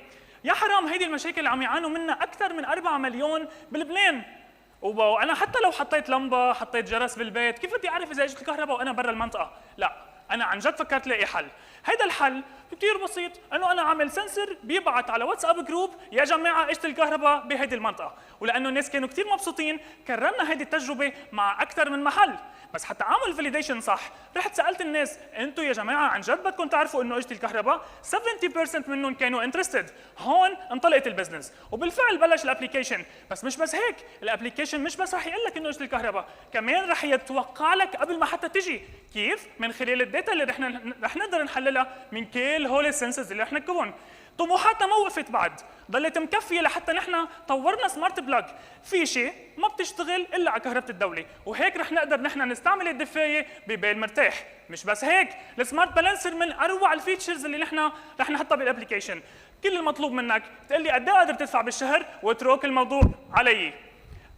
الابلكيشن بينزل بيحط اللوكيشن ونحن على اساسها اذا كان هو من منطقه مغطينا فهلا رح يفوت ويبلش عندنا سبسكريبشن، اذا لا رح نبعث له فري سنسر وكهربجي حتى يركب له عنده، وهيك بنكون نحن غطينا منطقه جديده. يعني السنسر لما بتيجي الكهرباء بيبعث لنا نوتيفيكيشن، والنوتيفيكيشن حنرجع ناخده ونبعته لكل الناس المشتركين بهيدي المنطقه. رح يكون في عندنا لوكال جايدز كرمال يقولوا لنا كيف موزع خط الكهرباء، اكيد مش بيزك سيركلز، رح تتحول من خلال اليوزر فيدباك لخريطه حقيقيه رح نعرف منها كل خط كهرباء لاي منطقه موزع. تميزنا مش بس بالنوتيفيكيشن، عم نساعد الناس يوفروا وبنفس الوقت عم نساعدهم ينظموا مهامهم بهيدا الموضوع.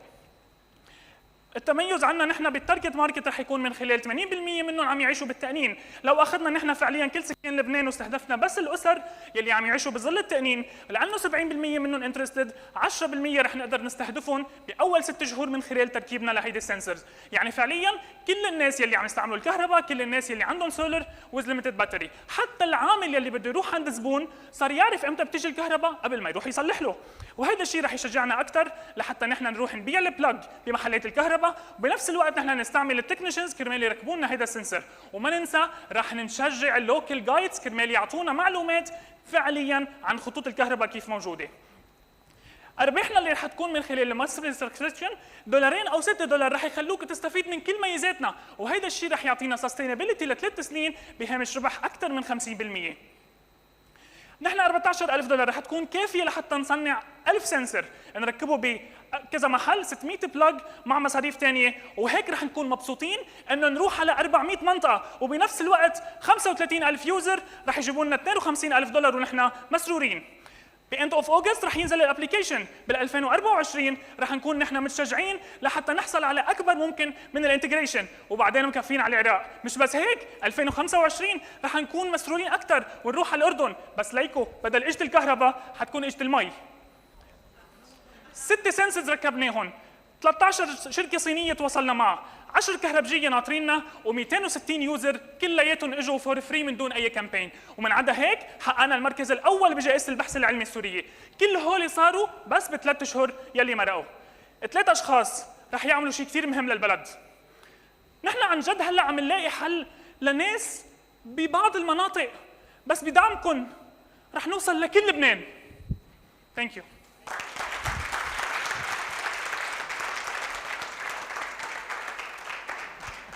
انت عم تحكي مثل انت وصغير يمكن كنت تشوف هول اللي بيعملوا بروموشن للنصيب الوطني. برافو عليك. اللي بدي اقوله الديفايس قلتوا عملتوا 6 وجربتوهم؟ يس. شافوهم هون الترينرز؟ انترستينج. انتوا صنعتوهم؟ هيدا البلاج موجود اوريدي بالصين، نحن بنعمل ريفلاشينج لحتى نخليه يشتغل بس على كهرباء الدوله. This is a smart plug. Yes. You're install عم تركب عليه firmware. Yes. عندك انت بتعرف امتى عم تجي الكهرباء، Yes. عم تبعت سيجنال لحتى يدور عندي. Exactly. ولما تروح الكهرباء بالنسبه لك عندي عم تطفي لي اياه من عندي. Yes. It will be locked. Not اطفي لك اياه. It will be locked. So انت بتتحكم فيه، اذا انت حطيته على الوضع الاوتوماتيك نحن حنضويه ونطفيه بس اذا اجت الكهرباء. بس اذا بدي ضويه انا ببوس على هذا الزر هون. Exactly. او فيك تتحكم فيه من خلال اور ابلكيشن. بتقدر تعرف اذا اجت كهرباء الدوله او الاشتراك؟ يس. يعني نحن في عندنا سنسور يعني بقدر احط مالتيبل سنسورز بالبيت؟ نو، نحن في عندنا سنسور موجود بمنطقتك، هو حيقلنا اجت الكهرباء الدوله عندك. اوكي. اذا انت ما عندك هيدا السنسور ما فيك تستعمل هيدا البلاج. نحن اوريدي بنكون بنعرف هيدي المنطقه اجت الكهرباء فيها بهالمحل، يا ابلكيشنز انتبهوا ويا بلاجز انتبهوا اجت الكهرباء. عم بتبيع اي بي اي اكسس لهالموضوع كمان؟ نحن عندنا بس الابلكيشن، هول 3 فيتشرز. اذا عندي انا سمارت هوم يس بقدر اعرف من السيستم تبعك خبر السمارت هوم تبعي اذا اجت الكهرباء او لا من دون هيدا هيدا فور شور لانه الابلكيشن از انتجريتد وذ اسيستنت وذ هوم اسيستنت. اوكي. هو لانه اذا على بالك تكنترول ذا ايتمز ببيتك، اذا بدك تطفي الدفايه لما تروح الكهرباء بيسكلي. هيدا اذا نحن تركنا الدفايه عليه دايره، هيدا $3.5. $3 $1000 ل 3500 قطعه. 3.7. اوكي.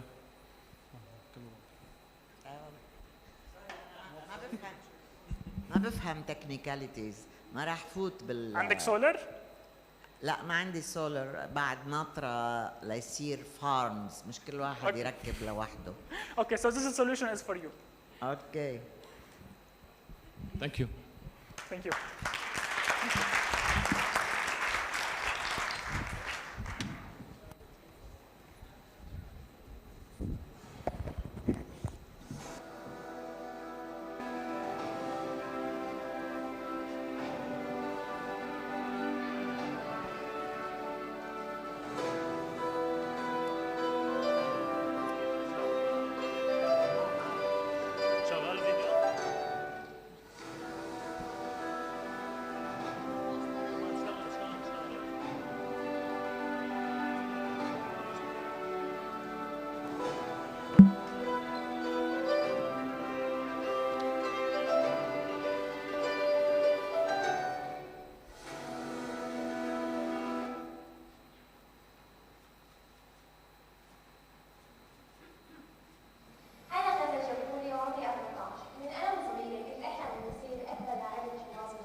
بعد العديد من المحاولات والتجارب قدرنا انا وفريقي انه ننفذ ونجرب اول نموذج من الاكزوسكيلتونز.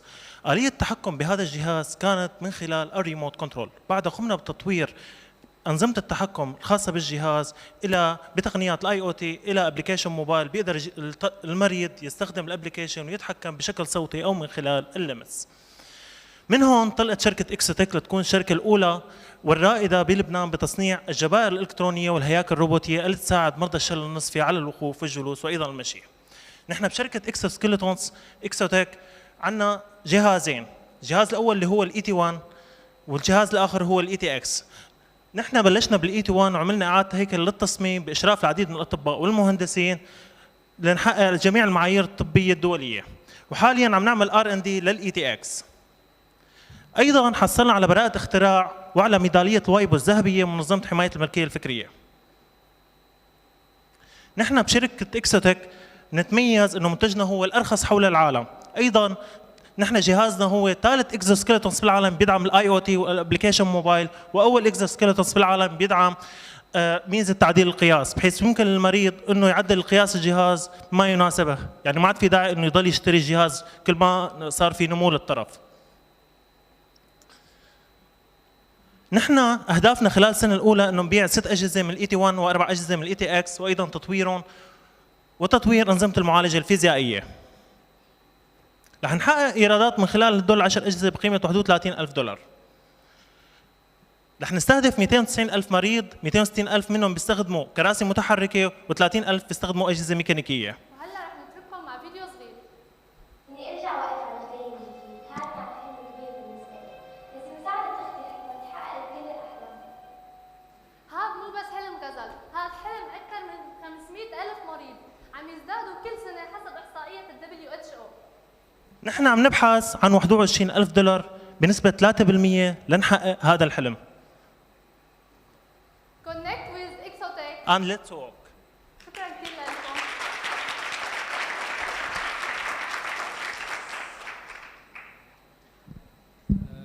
أنا بدي أسأل بس عن الخبرات، هيدا إنتاج يعني بده اندستري.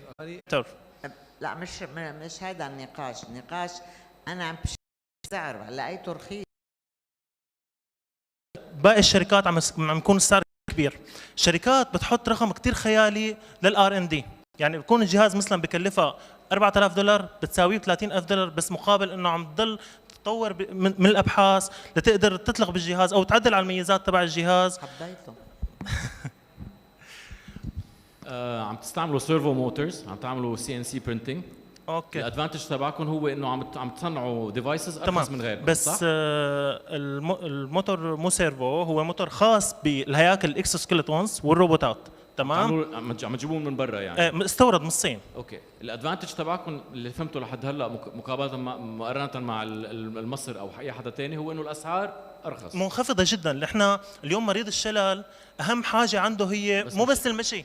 هلا هن كل الشركات عم تطلع على المشي، بس اهم حاجه عنده انه يوقف لحاله من دون ما حدا يساعده، وايضا يقعد لحاله من دون ما حدا يساعده.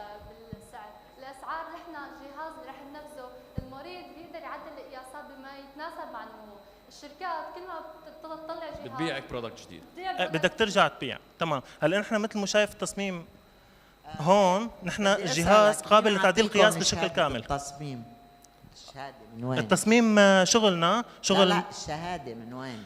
شهاده براءة الاختراع او ميداليه الويبو من سويسرا، منظمه حمايه الملكيه الفكريه. ارجع لهم بليز. ليك. اوكي. ويبو. اوكي. وانتم ايضا عم تصنعوهم بسوريا ولا بلبنان؟ عم نصنعهم بسوريا وبلبنان، يعني نحن عاملين مستهدفين سوق دمشق وسوق بيروت. اوكي. ايضا في مقال علمي نشرته الويبو عن الاختراع تبعنا.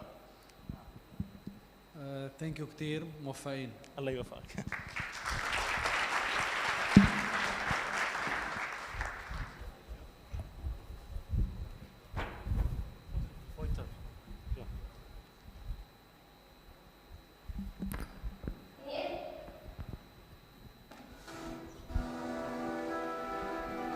كيف قدمنا؟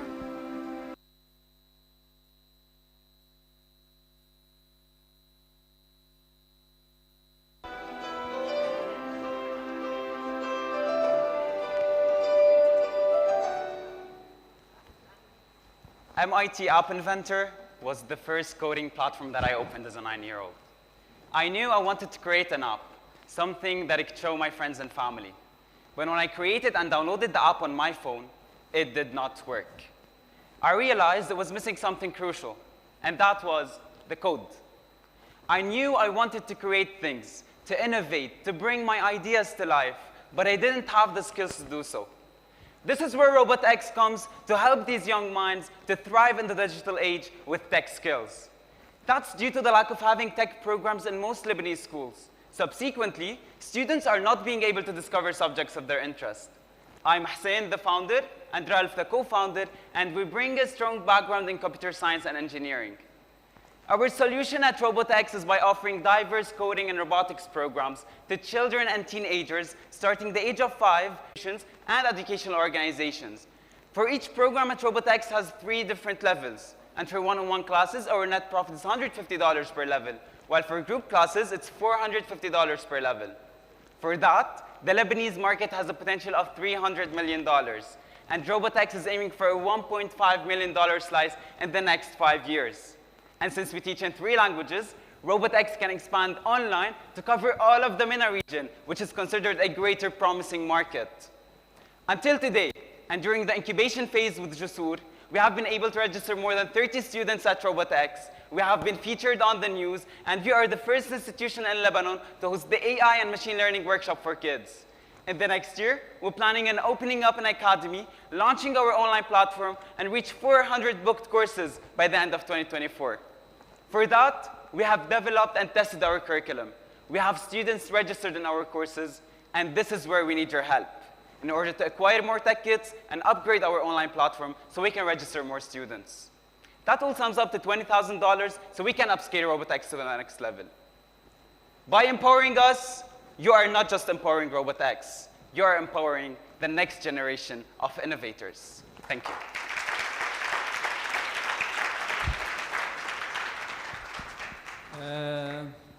بس أنا بدي أسألك شوي، خبرنا أكثر عن الستودنتس اللي أنتم عم تكونوا عم تستهدفون، مين هن، based on what راح يكونوا هن interested to pay extra money يكونوا enrolled معكم بالRobotX. Okay, so there's basically a gap in the market in which schools are not offering tech programs. The students we are registering at RobotX are students that are, sorry about that, are students that are actually interested in doing an application, a game, a robot. So the parents are registering their kids based on they see a potential in their kid and they want to register. Every student has a potential at RobotX, so we're working with every child based on their capabilities and interests by personalizing a specific curriculum to each child. Just to go back to your competition, can you highlight a bit more what makes you different from the Speakatex and Geek Express and Little Engineer and everybody else? Definitely. So as I mentioned, we are personalizing a specific curriculum to each child. So each child has his own curriculum to be worked upon. We've tested this, curriculum and it's working. If you're gonna ask me how we're gonna upscale, definitely we have an algorithm we worked on, and each students choose their interests, and then directly a curriculum is formed upon their interests. You're not creating curriculums out of algorithms, guys, right? What? You're not actually creating a curriculum out of an algorithm. No, we're creating the interest. We're taking, for example, a student chooses football in an application development course. Okay. Okay, so we're gonna put a football application project inside of his curriculum in which it's gonna be upon his interest. Okay, so customization, not personalization. Yes, and we're working with our trainers in which they personalize the curriculum. For example, if they see their student, they want a lower level or an upper level, they work with the project itself in which they change it. So it's not just one copy-paste like other competitors do. Thank you. Can you take me back to the statistics? The courses fees or okay. In Lebanon you expect في عندك 1830,000 student مليون sorry. Yes, we have 1.8 million students. From where do you get okay, those we actually figures? got them from CAS. يعني, sorry, I have to say something. Lebanon lacks mostly on data. I don't forget about CAS. From where do you get those figures? We actually got them from cas.gov.lb. Don't count on that. It's a study from Anything 2022. that says gov.lb, ignore. Okay. Okay. Secondly, بصراحة, frankly, you did a great presentation. You are passionate, and I love your approach. Thanks. The issue is you need to do more market research. There are a lot of startups and entrepreneurs working on platforms very similar to yours. So the market needs a lot. But again, the money in Lebanon for the students to invest in such platforms to gain the knowledge and the experience, trust me, because I have invested in many of them. Families nowadays, they don't invest on such because they believe that in Lebanon, their children they need to go to school before using those platforms. Although what you are saying is badly needed in Lebanon. We're not actually only a platform. We give offline sessions.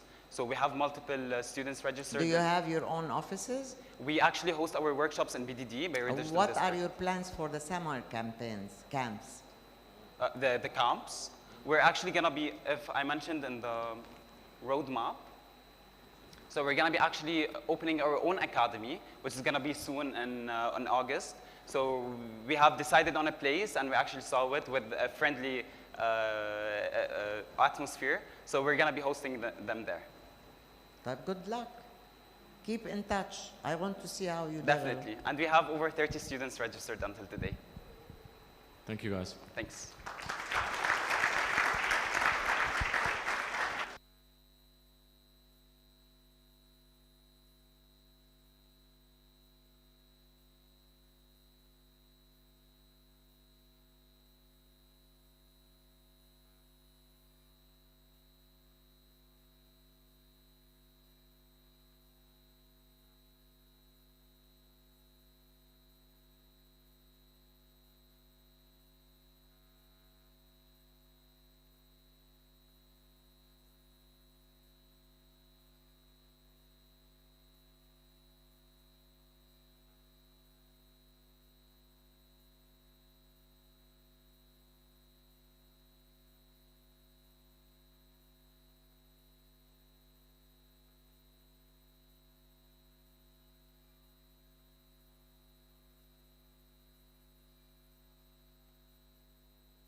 هاي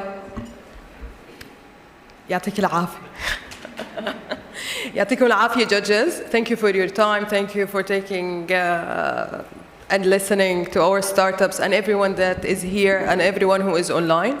هلا راح نروح على البانل discussion Venture Finance Post Incubation تمويل الشركات ما بعد الاحتضان.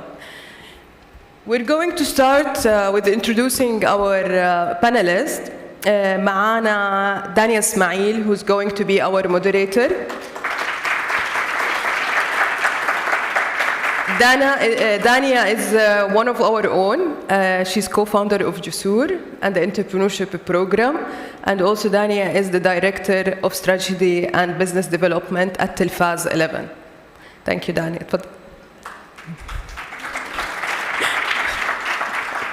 We also have Zakiya Karam. Zakiya is an angel investor at IMN Capital, the co-founder and general manager of Don Telecom, and a board member at Fabric Aid and Geek Express. And we have a special guest from Jordan, Rasha Manna, the general manager of Flat 6 Labs Jordan. So, do you guys want to stay there or here? ولا كيف؟ Thank you.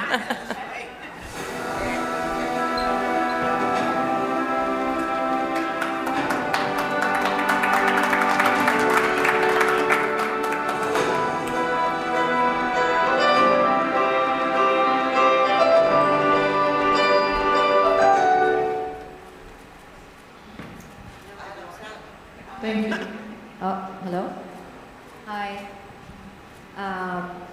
Amazing to be here. Thank you so much for coming, and thank you so much for listening to the pitches. Congratulations to all the teams for amazing pitches. Good luck today. Be kind, judges. Now we are kind. Yes. A little bit more. So, Zakiya and Rasha. I was going to introduce them, but thank you Zaina for doing that. Lovely to share stage with you. Is everything okay with this call?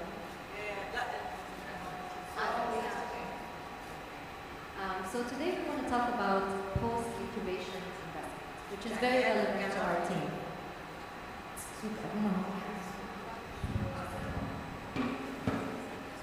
Is this better? Okay. So we want to talk about about post-incubation investment, which is something very relevant to the teams today, in general, to the Startup Roadshow program that we're running. And it's a challenge, as we know, globally, and specifically in our region, and specifically in the Levant, between Lebanon and Jordan, and the territories that we are covering. It's quite challenging to find investors that are interested in investing in the market, and to find startups that have potential to grow within this market and scale beyond this market. So there's a lot of challenges here that we need to overcome and think through.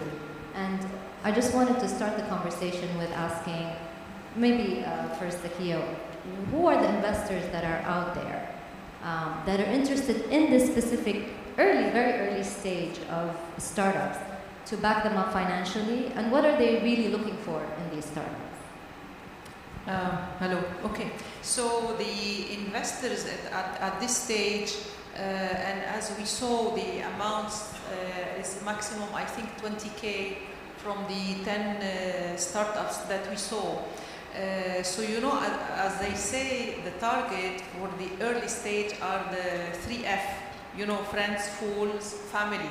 So it's either a friend of yours or someone who is fool enough to believe in you, or family, because they will support you anyway. So this is, I guess, just the incubation phase. So the post-incubation phase, is also an amount, you know, with a maximum of $50,000. So it's not yet angel investor, and it's not yet Series A. So it has to be individuals, really individuals who believe in the idea, who believe especially in the founder, and who also have some kind of passion to what they are investing in. It's not really business, it's not really investment where they will be expecting the return on this investment. So it's either those individuals or kind of angel investing groups or crowdfunding. So those are the ones to be targeted. So this is basically very similar to what IM Capital does. Right? So it's an angel investment network. Yes. And how active are these networks in investing? How often do they invest? Do they have their own events? How do you seek investments? How do you find them? Okay, so if we want to talk about Seeders, which is a program under IM Capital, it used to be a yearly cohort. So every year there used to be a group of people, up to let's say 30 individuals, who put money with a certain amount, and they invest this total amount in 3 or 4 startups per year. So that was a good number to invest in. Unfortunately, after 2019, this has stopped, and now we are planning to create something new again. And there are a lot of similar initiatives who encourage such investments, which is like peer-to-peer, directly from the investor to the startup. And there was an initiative done by LWB itself, which is Lebanese League for Women in Business, to help finance women-based businesses, especially in remote areas, who actually need those small amounts that would make a difference to their business, and by doing the promotion to them to potential investors. So I'm curious to know, after these companies receive the angel investment and hopefully they go on to get seed, VC investment, etc., how do you follow on? You get super diluted at that point. Do you still get involved with them? Do angel investors still get involved in that cycle? How valuable is this investment for an angel in the long term? Yeah, so you know, it's all also in the term sheet. When you invest and you sign the term sheet, you put an anti-dilution clause. So what's even more important than that is for the founder themselves not to be diluted. So you start with the idea, you have 100% of your company. Then someone comes in and gives a small amount. So you have like less and less and less and less. So it's very important to the founder before the investor to not to dilute themselves quickly, and to really know when is the timing to ask for help, for financing, and try to grow organically as much as possible. But of course, at some point they will need funding. Really know what is the timing, what is the amount of the fund. So this is, we talk about the founder. Now for the angel investor, of course at some point, and depending, and hopefully, and this is what we hope for, if the company grows by multiples, they can protect themselves when they sign initially the term sheet, when they are doing the investment, to protect themselves from anti-dilution rights. And of course, as you know, the right of first refusal, which means whenever the founder wants to seek more investment, they go to the existing investor first, existing shareholder first, to propose to them to put on this additional investment. Thank you for that. Very useful for all our startups. Rasha, you are considered an investment as Flat 6 Labs as an investor. What do you look for startups at this stage? Or do you invest in startups at this stage? Or is this still too early for the Flat 6 Labs model? أول شيء بدي أقول يعطيكم العافية ل everyone that pitched today. It's not easy being on stage حتى للي بيحكي دائما. But the good thing to know.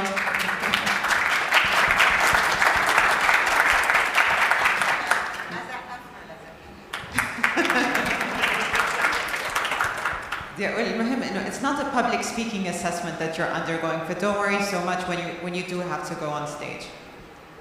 احنا at Flat 6 Labs, we are early stage investors, but we do like startups to have at least a minimum viable product, to have received customer feedback on the prototype, on the product, though we do favor early stages of revenue generation. I think in general my advice when you are looking for investors is to do your homework, to understand who's in the market and who's investing at what stages. You don't want to waste your time talking to the MEVPs today. It's good to meet people early on at events, but make use of your time. Everyone's got finite time. Try and focus on the ones that are doing early stage investing. There's also quite a few, I mean, اللي عم بتطلع على السوق السعودي, which those of us from small markets, إن كان الأردن أو لبنان أو سوريا, أسواقنا صغيرة, so we all have to look at the bigger markets if this is going to be a venture capital play. ففي أشياء زي تقدم, زي MISC, that gives some grant component for startups that are at this stage that you can look at. Follow them on social media, see when their next applications are. They are quite generous in supporting startups that do get selected with grant money and helping them set up in Saudi Arabia.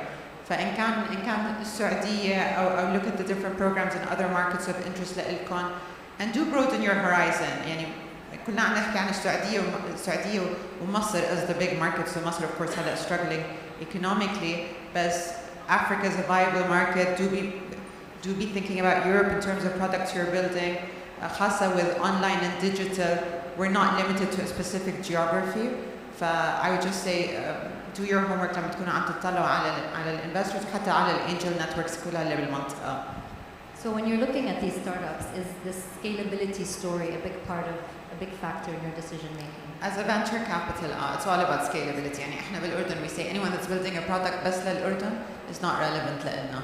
But at this stage of the business, you are assessing the founder more than anything else. The founder's passion, founder's experience, founder's track record. We like second-time founders. The ecosystem has developed that we've got quite a few second-time or even third-time founders. So they've even if they failed, they learned a lot along the way. And so co-founders and teams. Who are the co-founders and what complementary skills do you have? Building the technology in-house as opposed to outsourcing it. These are the kind of things we're looking at this stage. I want to pivot a little bit into impact investment, because I feel like a lot of the startups that we saw on stage today have an impact, mission-driven, conscious-driven startup and idea. Is this something that investors are looking for today? Because we're realizing that those are not purely financially driven startups. Is that something that is attractive? Do your LPs, are they bothered with this, or other angels within your networks, do they care? Or is it this a purely financial play for most investors? حتى للsocial enterprises, run them efficiently, run them for profit. The best social enterprises are for-profit businesses. That's what's going to make you more competitive. That's what's going to make you run your business more efficiently. And in terms of social impact, we're from a part of the world, Urdun, we're the second worst water per capita country in the world. If you're solving for water, that is a big investment opportunity. We import 81% of our food needs. Food sustainability is massive. We import over 80% of energy needs. For what we're solving for in terms of social and environmental problems are massive investment opportunities. There is a lot of development money going there. There's huge demand. But we do look for startups that are solving for these big challenges because we actually think they make good investments. So to answer your question, yes, it's an attractive investment opportunity to the social enterprise, because at the end of the day, those angel investors and those investors, they want to invest in something they are passionate about. Otherwise, they go to the stock market or they go to the real estate market. We're not saying that the real estate is not an interesting investment to do. But if they are investing, it's because they want to see something grow. They want to give back to the society. They want to give back to the economy, and they want to grow the economy. So it's like you're hitting two birds in one stone. Like at the hand, you make profit and you make return on your investment, and then you are benefiting to the society at large, each one within their own circle. And because of this mission that they have, because of this noble, noble action, so they will generate profit and they will make return for whomever invested in them. I'm glad to see that there's interest in this type of investment. And hopefully we'll see a lot of our teams also making it big, and scalability is important, I think, in this case as well, even with impact. So with Plastic Slabs, you have multiple offices around the region. I wonder if you are able to enable the startups that you work with to scale through these multiple offices, and what kind of support you're able to give them. Yeah, so we operate in 7 markets across the region, and we're expanding حتى هلا. The Jordan Fund is currently being expanded. We're partnering with, I'm partnering with Fawzi Rahal, who heads the Lebanon office. We're going to start investing together in Jordan, Lebanon, Palestine, and Iraq. Our North African offices are also expanding their mandate to Sub-Saharan Africa. And we do, and our startups have access to all of our offices. So if you're selected by any Plastic Slabs fund, you have access to all of the offices, and they can participate in investor events that our other offices are organizing, or even we do regional demo days so that they get to pitch in other markets. But we definitely do focus on helping them scale abroad. That's what we consider our competitive advantage. I think for our region, I think this could be the biggest challenge for the startups out here. For them to really be able to scale out of these small markets, they need to have a leg up or leverage, and investors really provide that. How do the angel networks help from that angle? Because angel networks tend to be localized. I don't know if there are active ones in Jordan. I assume there will be angel investment networks. I know it's very active in Egypt. I know in Dubai, in the UAE, and also in Saudi it's very active. But do you connect with other angel investor networks, or do you have maybe a diverse network of people within the angel networks that can help do that? Yes, we do connect with the region and outside the region, like in Europe and outside. And also an angel investor, as its name is angel, because it's not only an investor that gives money. The angel, it gives you wings to fly as a startup, as a company. So what kind of wings to fly? The wings is opening opportunities, assisting in the business plan, assisting in the strategy, in the go-to-market. So those people who have put money, funds in this pool to help those startups, usually they have connections, because those are like professionals, and they already they sit on boards of companies, or they are in high senior positions in companies already. They have their career, and they already have all the connections, whether in the country or in the region. And using their connections is another help that they assist in those startups to open doors and to promote them. I know that you sit on the board of Fabric 8, which is a wonderful startup, and I'd love maybe if you can share the story of where. Yes, Oh, so and I was going to amazing. mention, so Asma, my friend, and myself, we are both shareholders in Fabric 8, and what happens, I think it was around 2017, around that time, so we were in the angel investment, one of the pitching sessions, and we saw this passionate young guy, his name is Omar Aitani, and he pitched his company Fabric 8. So we were so much convinced with the founder himself, as you said, the founder, the character, the passion, the knowledge, and the effort he was putting into this company. And at that time, we did not invest as a group for one reason or another. But instead, he said, I am in need of a total of $50,000. So I told my friend Asma, what do you think? She said, Zakiye, you put 25,000, I will put 25,000. So each one of us wrote a check for 25,000. At the so the valuation then in 2017 was $1 million. Okay. Today the valuation, the company is worth $10 million. So we already and we did it as a. Asma and myself, we did it as an act to help the guy. We said 25,000 more or less for us, it's okay, because he was in need of this investment. And today, we made times 10 times our investment in like 5 years. And it's still going on the rise, and I mean, they are still successful and growing, and they are on their way to make even more and more profit. So it's sometimes you hit what you say in the jackpot, you know. So you hit the jackpot, but also Asma and myself, we made a lot of investments in companies that we got zero from our investment. So and that's why I was telling you during the coffee break that it's very important for all you, the young founders, the young companies. It's very important to listen to the success stories, but it's even more important to listen to the failure stories. So it's not wrong to fail. And Alexandra was telling me about someone, it's his third initiative.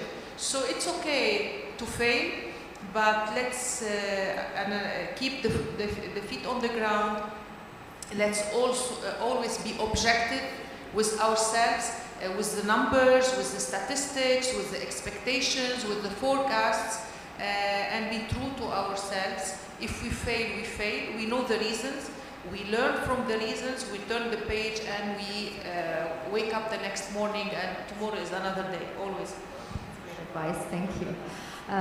For Flat 6 Labs, I wonder how you define a successful investment. Because how long is your acceleration program for?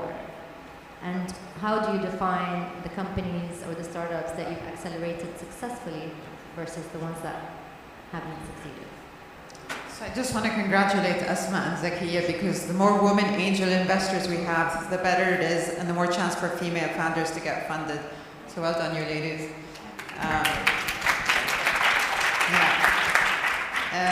So the fund in Jordan set up 2 years ago. So we've now done 25 investments, and our program is 4 months. But it's very important that capital be patient in our region. It takes time to reach sort of your exit event. We consider our startups successful if they're continuing to experiment, if they're continuing to hustle and try to capture market share and acquire more customers and expand into new markets. And it's important to celebrate the small successes along the way, because I think someone was saying, they say it's like a marathon as opposed to a sprint, but it's actually a really long sprint. It is a lot of hard work, and it takes a lot of time, and you need to continue to support the startups over a few years until we reach some, what we want to consider success. We do have some cases of early exits happening, and you are foregoing a bigger share of the profit down the line. But حتى for the young startup, sometimes exit opportunities might seem like you're giving up on your dream early, but you guys are all young, and if a bit of money comes in and you learn from the experience, you'll be able to then set up another startup. But I think success looks different for different people, and it's very important for people to know what they want to achieve out of their life and what they want to achieve out of their business. And as investors, it's for us to support them, not lead the way for them. And when you talk about exit, are you referring to the exit of the startup, or are you referring to their exit from the program into another phase of investment, No, maybe VC investment, a startup or exit. follow-up? A startup exit where That's they get acquired. Take a long time. Yeah, that will take a long time. But how do you define success of the acceleration program? Do a lot of them, for instance, are they successful at securing VC funding post, or how is that looking? How is the post-accelerator? We're talking about post-incubation, and after that, it's kind of, there's a blurry line between incubation and securing follow-on funding, securing investors. Demo days in our part of the world aren't usually an event where the money, you don't get the money at the event, but you build the connections. Investors in our part of the world take time. They want to get to know the investor. So demo days are usually an opportunity to meet someone, and then I say you will continue this conversation down the line. But hopefully within a year of coming out of the program or graduating from the program, they're able to raise more money or be generating sufficient revenue to cover their expenses. One of our very early roadshow or entrepreneurship program graduates is a Flat 6 Labs company. I don't know if you're familiar with them, Sami Ahmad. What's Immunovo? Sami Ahmad is from the Egyptian yeah. So for us, that's a success. That's our success story. They made it into the Flat 6 Labs program in Egypt, and he's received follow-on investment, and he's been mentored by the network at Flat 6 Labs. And I think that's why it's very important for the ecosystem to collaborate. يعني احنا بالأردن we take referrals from Jusoor, from Zinc, from all of the incubators in the country to feed our pipeline, because we also take referrals from venture capitalists that are growth stage who might see startups that are a bit too early for them. But it's a bit like a relay, and you don't want to continue to be the one working with the same startup. You do want to hand them over to the next stage investor, and that's when ecosystems are successful, when there's the different stage investors present in that economy. Amazing, thank you so much. We'll open it up for Q&A. I'm not getting Zena's cues. Okay. Please, if anybody has any questions, we have a few minutes, I guess, to accept questions. I don't have a question. I have an advice, as usual. panelists يلا. مرحبا شباب وصبايا. أنا رح أحكيكم بالعربي لأنه حسيت إنه أكثركم بحب يحكي بالعربي، وأنا معكم مش ضدكم. اللي بدي أقوله في شيء اسمه social enterprise، هيدي ما بعرف ترجمها بالعربي. اللي بدي أقوله إنه هول مستقبل الوطن العربي، خصوصاً الليفانت اريا. السوشيال انتربرايز هي المجتمع تبعنا والوطن تبعنا والكوميونيتيز والرولر ارياز اللي هن بحاجه لهم. هدول عصب الاقتصاد المستقبلي، هن الفنتشر كابيتالز ما بيحبوا يحطوا فيهم مصاري، ولا جسور بيحبوا يحطوا فيهم مصاري، بس هن هول المستقبل، لانه هول بخدمه الشعوب، بخدمه المجتمعات، وبخدمة العالم المستضعف في وطننا واللي هم صاروا ماجوريتي. شكرا صبايا. في حدا عنده أي سؤال؟ Okay, great. I have a question. Come on, okay. Sorry, صح احنا كنا بنحكي بالانجليزي. So thank you for taking the mic بحكي لك بالعربي. Sorry. طب on this topic, do you think وهو السؤال عن هذا الموضوع on this topic, do you feel English proficiency or being able to present in English, communicate in English, and use business language in English, does this give an entrepreneur an advantage when they're talking to investors, or does it not matter? To start with, the communication skills is very important. You have to be eloquent, you have to know how to present, whether in Arabic, in French, in English. Now, on top of that, of course, English is important because it's an international language. It's wherever you need to go, you need to present in English.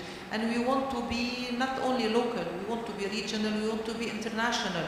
And you were talking about scalability. If we're looking to scale, then we have to think about the next step. So yes, in my opinion, yes. So say it in Arabic, please. السؤال كان إذا مهم نكون قوية باللغة الإنجليزية مشان البزنس تبعنا. أنا اللي عم أقوله إنه نحن مفروض نكون عنا الإلقاء الجيد، يكون عنا المصطلحات الجيدة والصحيحة بالبزنس مشان نحن نكون فاوندر ومشان نعرف نقدم. وزيادة عن هيدا كتير مهم كمان برأيي نكون قوية باللغة العربية، باللغة الفرنسية، باللغة الإنجليزية، لأنه بالنهاية نحن بدنا نتخطى منطقتنا، بدنا نتخطى بلدنا، إذا بدنا نحن نكبر. بالنهاية يعني بلدنا إذا عم نحكي عن لبنان بلد صغير، عم نحكي عن الأردن نفس الموضوع، إذا بدنا نروح على أسواق بالخليج أو أسواق بأوروبا أو أسواق بأستراليا مثل ما في شاب كمان تفضل، مفروض يكون نحن متمكنين من اللغة الإنجليزية لأنه هي لغة عالمية.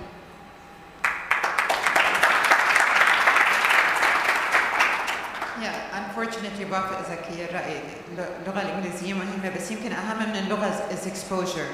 إذا تكونوا مطلعين على إيش عم بيصير برا، إيش في ستارت ابس برا، كتير سهل نكون in our own bubble and to think ما حدا غيرنا عم يعمل هالشيء. وإن general لما نسأل حدا مين في competition and you say ما في competition, that's an immediate X because if there really isn't any competition, there's a reason why there's no competition, and there usually is. ومش لازم يكون شبهي بالضبط ليكون competition. فتكونوا مطلعين على قطاعكم and what's happening بالindustry, what's happening بsimilar startups برا كتير كتير مهم.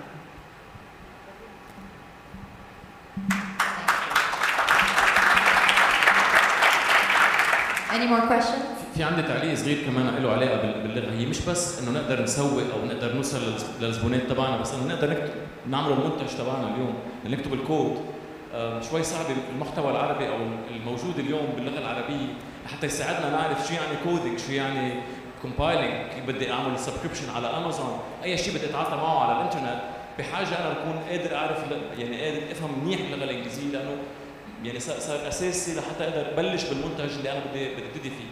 فبنصح الكل حتى لو بوقت فراغكم على يوتيوب على اي شيء بالسوشيال ميديا، جربوا قد ما فيكم تقووا لغتكم لانه ما رح تقدروا توصلوا لاي مرحله متقدمه اذا ما عندكم هيدي القدره باللغه.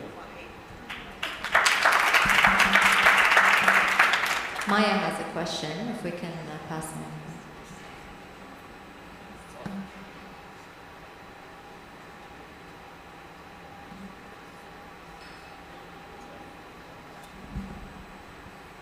Is this working? Yes, thank you.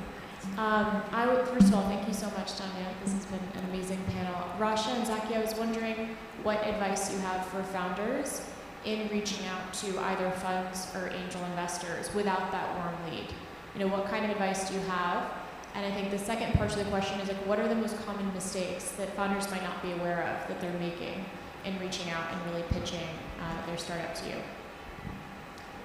So again, exposure, network, assist to events such as these, be active on social media, especially LinkedIn, follow and check all those sites like Jusoor, like LLWB, like Veritech, like IM Capital, because when you search, you find things and you find other things, and when you talk, when you reach out, when you put your ego aside and you ask questions, when you ask for help, you will get help.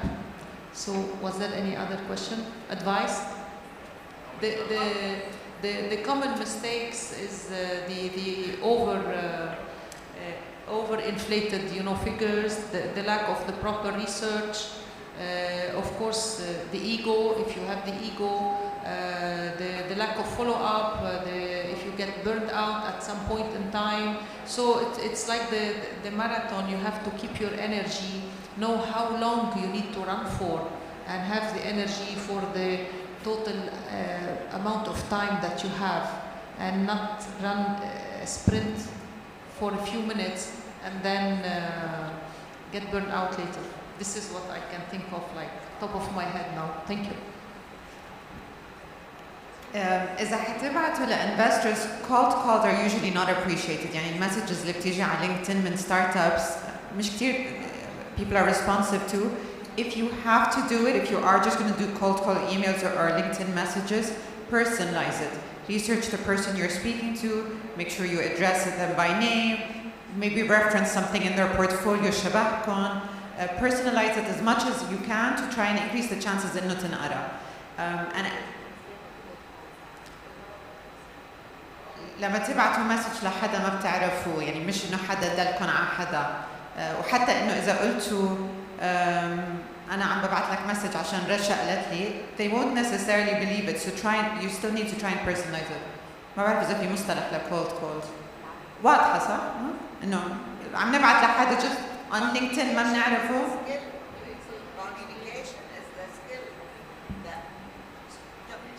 So personalize your messages. Try and get investors يعرفوكم. ما تستحوا تطلبوا من الناس عمين تقدر تعرفني. Every time you meet an investor, leave the room وانتم عم تسألوهم مين في investor تاني you can connect me to, and try and get them to send an email to introduce you. One way to increase the chances that happens, اكتبوا الايميل للانفستور او للشخص اللي عم تطلبوا منه، اكتبوا لهم الايميل وقولوا لهم please forward لهذا الشخص. كل ما تقلل الشغل علي كل ما increase the chances اني ابعث الايميل on. And if you can start preparing a quarterly update, كل ما تقابلوا investors, add them on a database and start ابعتوا quarterly updates. إنه هيك صار معنا, the good, the bad. We might not be interested in you today, بس إذا أنا عم يجيني in my inbox email منكم شهري أو quarterly and I'm seeing your updates, at some point I might notice and think, oh, maybe we need to reach out to them. تفضلي. سوري صبايا شباب. بعدين لازم تعرفوا الانفستر عم يعمل. لما الانفسترز بيحطوا مصاري بشركاتكم، هود الفلوس مش إلكم. هول الفلوس مش تحطيهم سالاريز وتحطوهم على عزايم وظهرات. This money is for you to develop, لتكبر وتتطور ولتحسن.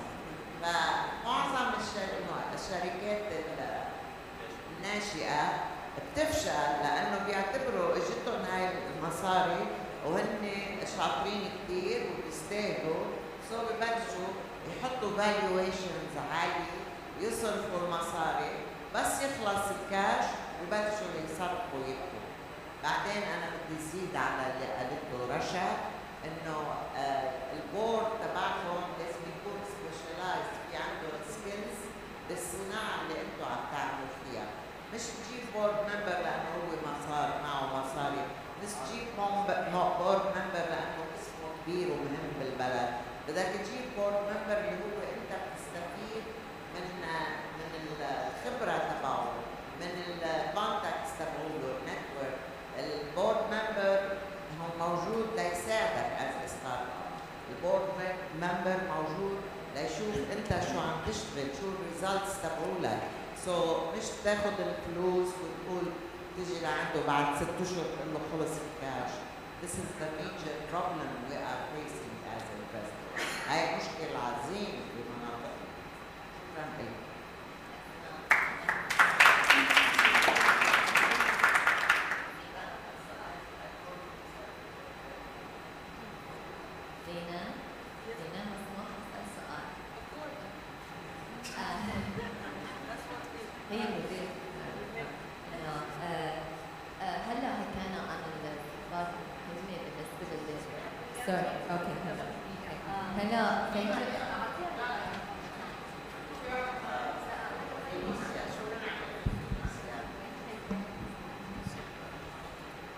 هلا ثانك يو.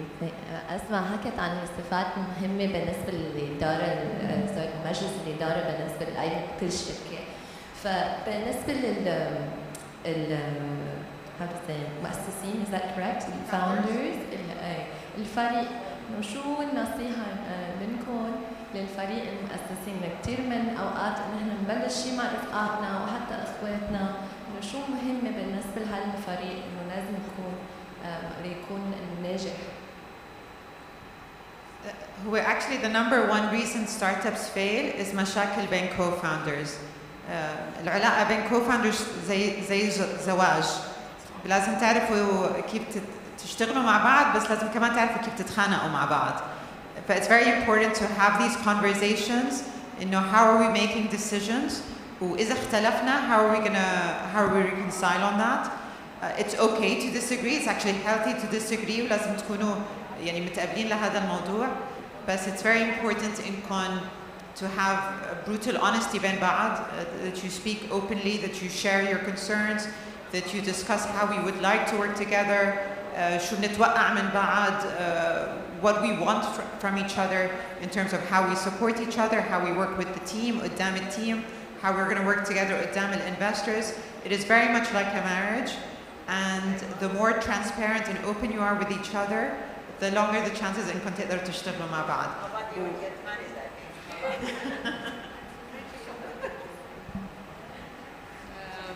So yes, of course there will be disagreement like anything in life, but this is the diversity. If two founders they agree on everything, it's not healthy. They have to disagree, so they come up with new ideas and new things. So what we look for in a founder in a company is, of course, to have the passion and the drive and the will to invest themselves, to have skin in the game, to continue in the startup, and also to keep their share, not to be diluted. I mean, early on, even at the later stage, to always have the majority or percentage of the company, so that they have their saying in where the company is heading, of course, until they get to the exit at the end of the day.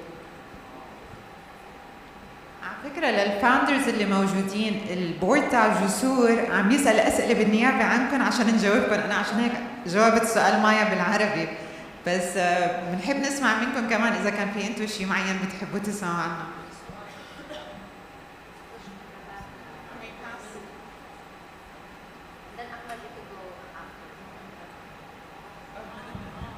مرحبا جميعا، يعطيكم العافية. عندي سؤال اللي عنده جواب بيقدر يجاوب على الشركات الريادية اللي عم تاخذ هيوج فاندز، خاصة بدول الخليج ومصر وشوي بالأردن.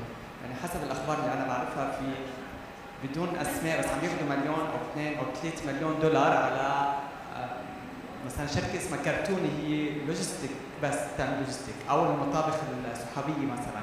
أول سؤال، شو بيعملوا بهالمصاري؟ 3 مليون دولار، أعطوني 3 مليون دولار، مش بعمل لوجيستيك، يعني بغير شغلات كثير كبيرة يعني. فشو بيعملوا المصاري بهول المصاري، وقد بدهم فترة زمنية لحتى يقدروا يرجعوا 3 مليون دولار؟ يعني ليش بدهم 3 مليون دولار؟ يعني في جون بده 20,000 دولار ليغير سيستم اجريكلتشر بكل لبنان، يعملوا على البلا كونكشن 20,000 دولار من المليون دولار، اعطوه 20,000 دولار واعطوها وديك 9. هلا اوكي، شو بده يعمل ب 3 مليون دولار؟ اوف كورس هيدا لشركه كثير كبيره وبمرحله كثير متقدمه. كمان بدي اقول لك حيلا اماونت اوف ماني لازم تكون مصروفه بالمحل المناسب وبالطريقه المناسبه، اللي مثل ما هلا عم تقول لك اسماء. اذا انا اخذت 3 مليون دولار وصرفتها سالاريز، اتس نوت ان ذا رايت بليس. probably بدهم يصرفوها بالريسيرش اند ديفلوبمنت، بدهم يصرفوها بالماركتينج، بالاوتريتش. ما فيني اقول لك بشو بدهم يصرفوها، كل شركه عندها اشياء خاصه فيها. بس هيدا الرقم صح كبير 3 مليون دولار، بس اكيد هيدا لشركه متقدمه وشركه كثير كبيره. هلا قد ايه وقت بيردوها؟ كل شركه عندها السكجول وعندها البزنس بلان الخاص فيها، وما تستكترهم بينصرفوا بسرعه 3 مليون دولار. هي الشركه تقدر تحصل على هالانفستمنت 3 مليون دولار برهنت انه انا قادر اردهم بهالقد وقت. إذا ما قدرت برهنت no one will invest، ما حدا رح يستثمر، ولا 3 مليون دولار ولا 20,000 دولار. بالنسبة للإنفستر ال 20,000 دولار مثل 3 مليون دولار. مثل ما قالت كمان أسماء، اعتبر هاي المصاري مؤتمن عليها.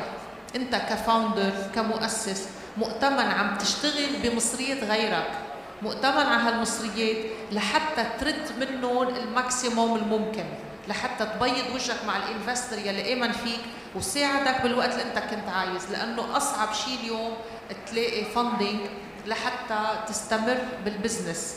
اكيد الاصعب منه هو تلاقي الفكره، تلاقي الانوفيشن، تلاقي فكره ما حدا غيرك سبقك عليها، تلاقي شيء جديد السوق بحاجه له تقدر تستمر فيها. بس equally important انه تلاقي الفاندنج لحتى تستمر. من هيك نحن كمردود للانفستر to use the money wisely بطريقه حكيمه، بطريقه مدروسه، لحتى نعمل المستحيل مشان يكون عندنا مردود من هالانفستمنت. شكرا لك.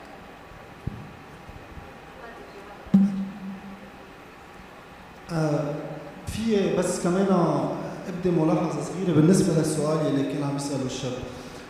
اليوم دبي مركز متقدم جدا بالانفراستراكشر اللي موجوده صارت بالنسبه للستارت ابس، كرمال هيك دائما عم نشوف الريزنج للفاندز عم بيكون اكثر من لبنان. في تشالنجز وهون بحب اسمع كمان راي السبيكرز. شو اللي عم بيصير بالنسبه للبانكينج سيستم، خاصه انه في كثير امور كانت لبنان عنده دور ريادي فيها لناحيه سيركل 131 اللي عملوا البدائل، وليتلي مع الكرايسيس اللي صارت مع البانكس في امور كثيره ما عم تمشي، خاصه اذا ستارت اب جديد عم بجرب يبيع شيء اونلاين ما عم بيكون في اكسس ليقدر يستعمل اي بيمنتس والى ما هنالك. سو هل انتم عم تجربوا تعملوا نقاش جدي از كابيتال فنتشرز مع المصارف اللبنانيه؟ لانه هيدا كمان بجواب معين بأكد على الشيء اللي عم يسأله الشاب اللي موجود هون. فهيدي شغله كثير ضروريه لانه صار في تحديات مصرفيه هي بتاخر عمل الستارت ابس. وبدي اقول لها شيء لمدام زين كمان اسمع. بالنسبه للشيء اللي سالتيه السوشيال بزنس انتربرايز هي رياده الاعمال الاجتماعيه. وبقدر اقول لك سر كمان رح يصير في قانون بلبنان يخرق هيدا الجدار القائم، لانه الامبريلا القانونيه مش موجوده. مزبوط. فاذا وصلت لهيدي المرحله I think جسور must start بعد ما بحكي انا وسهى they must launch new programs related to social business enterprise. Thank you. سوري بدي اقول لك انه نحن من الناس اللي عم يشتغلوا على القانون ومش سيكريت، احكي وعلي صوتك ولا يهمك. بقول لك صار اثنين الي. So to answer your question تنجاوب على سؤالك بالنسبة للبنوك بلبنان والدفع اونلاين، مزبوط البنوك مرقت بأزمة كتير قوية، بس اللي صار هلا انه تقريبا كل شيء رجع لمحله من ناحية الفريش اكاونت. يعني اليوم كل الشركات هيك عم تتعامل، عم تحط فريش ماني وعم تستعمل هالفريش ماني. وبالنسبة للاي بيمنت it's available، يعني you can get paid online، فيك تخلق gateway payment gateway مع a number of banks بلبنان. you put your e-commerce website online، الناس بيقدروا يشتروا بيدفعوا by credit card اللي اكيد بدها تكون fresh او international credit card and you get your money. الفيز صاروا اعلى شوي بس there is a solution for this. It is implemented already.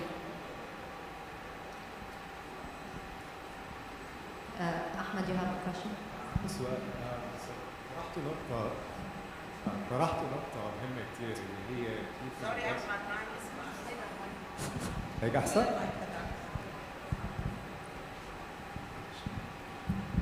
طرحت نقطة كثير مهمة اللي هي كيف الفاوندر لازم يفكر بالدايلوشن والكاب تيبل على الجيرني تبع شركته بسيريز سي، سيريز اي، بي، سي، دي.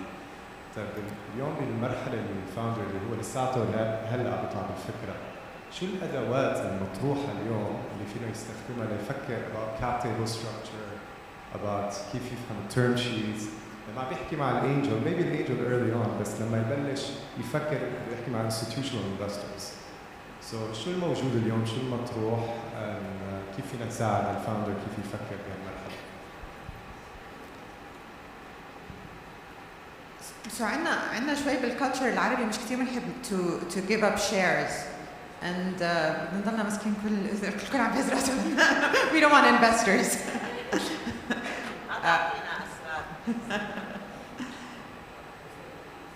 يعني بتقدروا تملكوا 100% of a very small company وتضلكم عندكم shares, or you can own a much smaller percentage of a much bigger company. Because what the $3 million بيعملوا لكم انكم تقدروا to scale a lot faster. فهو الواحد دائما السؤال إذا أخذت مصاري how much faster can I grow? How much bigger can I grow? And again it goes back to طموحك, because there's nothing wrong with wanting a small business وأنا بس بدي أكتفي بكذا. But if you do want to try and conquer the region or conquer sort of world markets, then taking money is necessary. مش كتير لازم تقلقوا بالvaluations at this stage. يعني خاصة هلا مع الأسواق investment money has dried up a bit. فإذا في مصاري available تاخدوها that's going to help you grow, you shouldn't worry too much about your valuations at this stage. وبما يخص السعودية هلا the reality is السعودية والإمارات valuations are much higher than منطقتنا.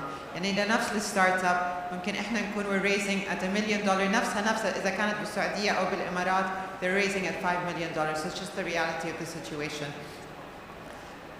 There are different tools. I wouldn't worry too much about cap table. Usually تكون تفكروا إنه it's going to be around 5-6 rounds that I'm going to raise. قديش you're willing to give up بكل round. فإذا بدك تفكر إنه يمكن أول round I'm going to give up 10 to 15%. الراوند اللي بعدها around that much. بس بدك تضلك تفكر قديش you need to grow the business to keep giving it up so that maybe by the time you're at Series A you still own 50 or 60% of your business. في tools, في different online tools that you can manage your cap table. خاصة إذا حتدخلوا بموضوع safe notes كتير سهل. ما بعرف إذا بتعرفوا شو safe notes. Is that something you introduced in وين زينة؟ You introduced safe notes.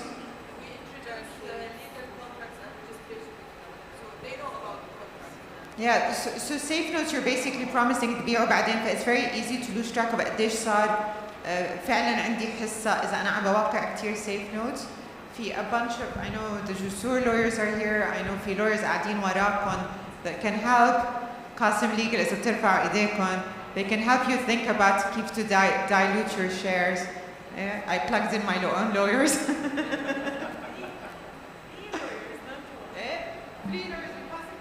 Ahmed, I see the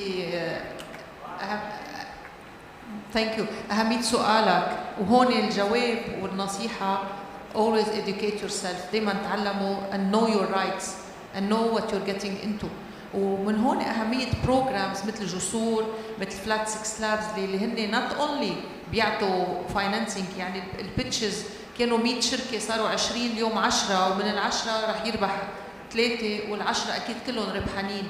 So being part of these programs هن اللي المفروض يوعوا وينبهوا الفاوندرز what to do من ناحية الكاب تيبل من ناحية إنه not to be diluted من ناحية when to ask for funds what to do with the funds. So this is why all those programs are important. And the founder they don't know. يعني الشاب عمره 19 or 20 he's already an engineer. So he may not have the business skills or the business knowledge. So this is what they need.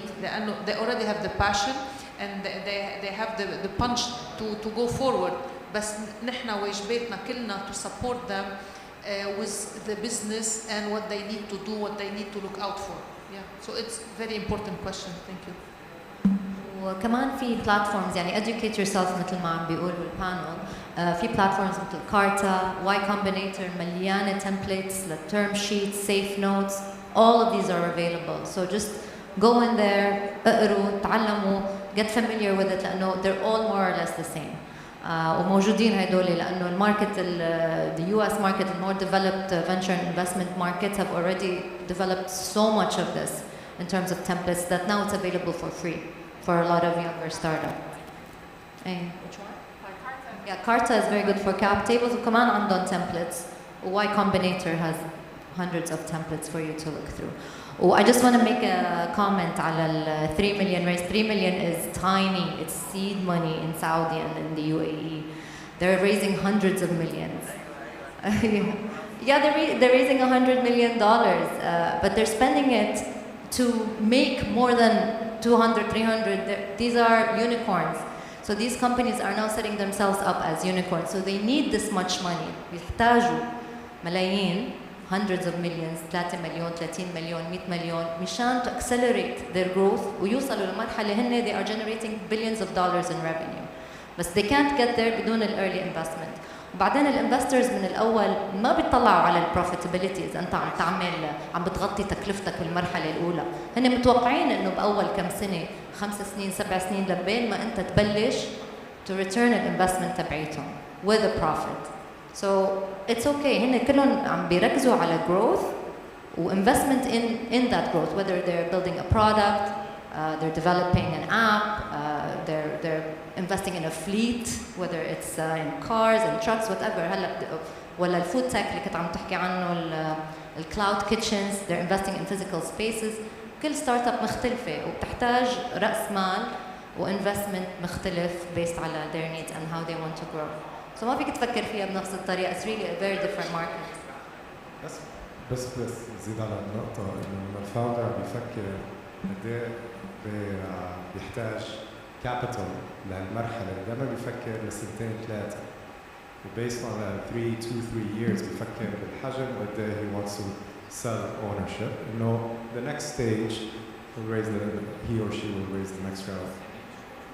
مو تغير مش على فترة كاملة طبعا. ايه بس لا سؤال ثاني، عندي سؤال ثاني عفوا. من خبرتكم لما تشوفوا شركات بالبرزنتيشن مثلا طالعة من لبنان والأردن والشام وتركيا، تركيا to different demographics، بس دائما بيحطوا بدنا ننتقل على السعودية على الأسواق الكبيرة مصر، which sounds great on paper، بس شو بتشوفوا المشاكل اللي بيقع فيها الفاوندر لما عم يفكر ينتقل على السوق؟ يعني وين او شو الشغلات اللي لازم يفكر فيها عن جد يعني قبل ما يقول اوكي انا I'm gonna raise this amount and يفوت على السوق ABCD from a regulatory perspective, from a cost perspective. شو في شغلات ثانية؟ كمان again educate yourself, do your own research, do your own feasibility study, even if you have to pay for it. Pay for it now better than pay for it later. Always when you're within your comfort zone, within your region, within your country, within your city, things are easy. And mistakes are also not that much of a problem. But you cannot do a mistake in a country abroad. It costs you a lot. So study steps, educate yourself, do little tests, and if need be, do a feasibility study, pay for it. If you need to pay for it, pay for it. The answer may be no, negative, so don't go into that market. And if it's positive, also let that same company that did the feasibility gives you the steps, the advice and everything. Pay for the advice. Don't say, okay, I don't want to pay money for someone to tell me what to do. No, pay money for someone to tell you what you do. If it's in a foreign country, because a mistake costs a lot. So don't look at, okay, I'll go to Saudi because Saudi is a big market. Maybe your product is not good for Saudi. Maybe it's not good for Egypt. Maybe it's not good for Turkey or for Europe. So educate yourself about which market you're going to enter. And put your plan for export. And study the documentation, the rules, if there are any treaties between your country and this other country you're planning to export to.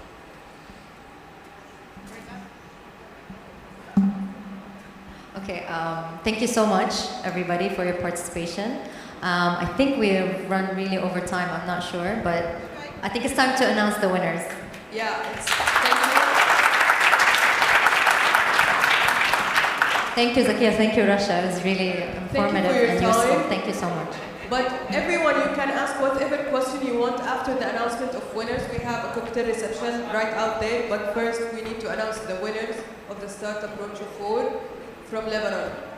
Ali.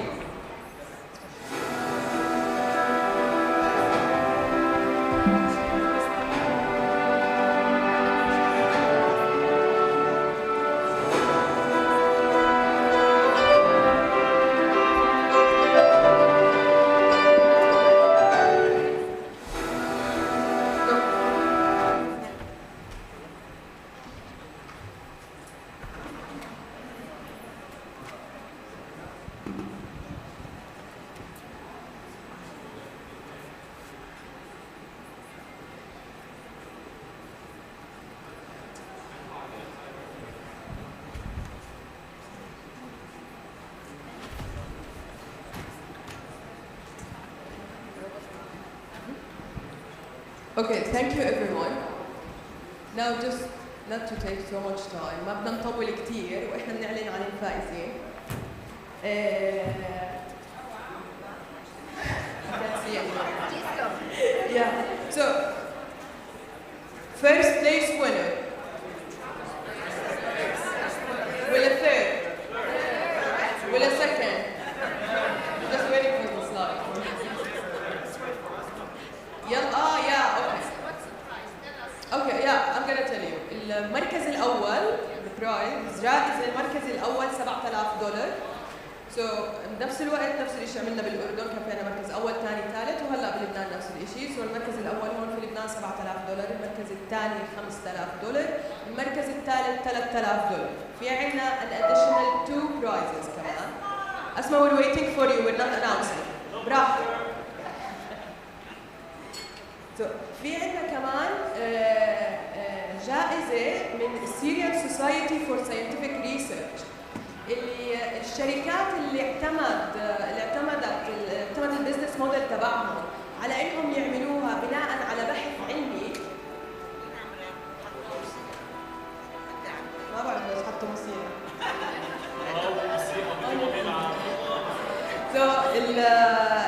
الجمعية السورية للبحث العلمي قدمت $5,000 كمان.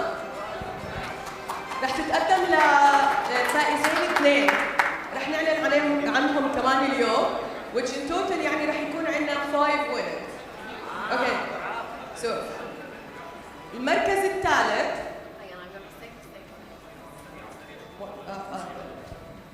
So I'm going to say this, and I know that some of you saw me say this in Amman online, but I'm very serious. بالنسبة لإلي, okay, you are all winners. And then the attitude is what's going to carry you forward. If you listen carefully to Rasha, we're looking here for founders. مش بس الفكرة اللي عندكم إياها. فإن شاء الله لو شو ما بصير اليوم, alright, we're winners. بدي شوفكم عن جد إنه شدوا حالكم لقدام. Alright, promise me? I want to see nods, please. Alright, very good.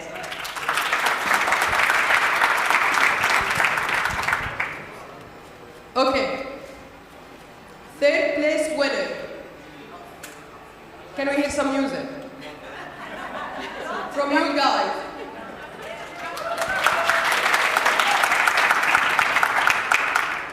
المركز الثالث اجت الكهرباء.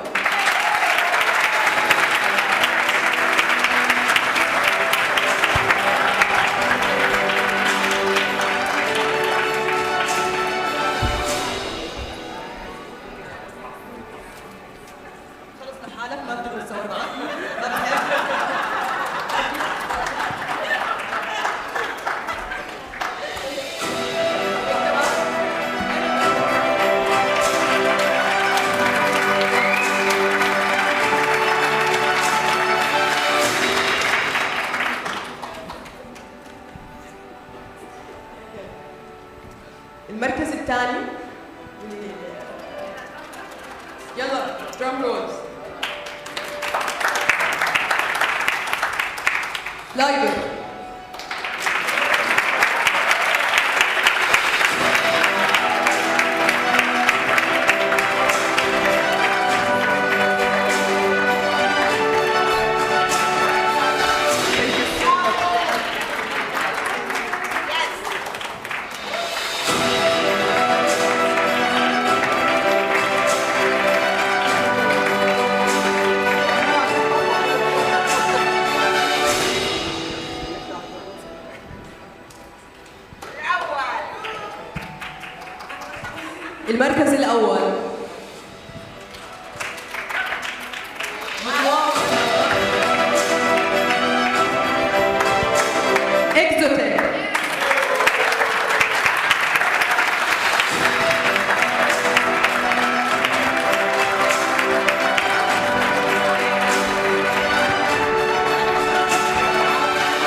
واللي قدمت خلال برنامجنا جائزة ريادة الأعمال العلمية المبتكرة بقيمة $5000 أمريكي للشركات الناشئة اللي اعتمدت خلال تطوير أفكارها ومنتجاتها على أساليب علمية وابتكارية. الرابح بالمركز الثاني لجائزة ريادة الأعمال العلمية المبتكرة هي شركة رولر كوستر إيديو. رولر كوستر إيديو تفضل. رولر كوستر إيديو هي شركة متخصصة بتسهيل العملية التعليمية للأفراد المكفوفين لتضمن وصولهم المتكافئ إلى فرص العمل بهدف إشراك المكفوفين في مجتمعاتهم من خلال أول منتج لها اللي هو البيبا.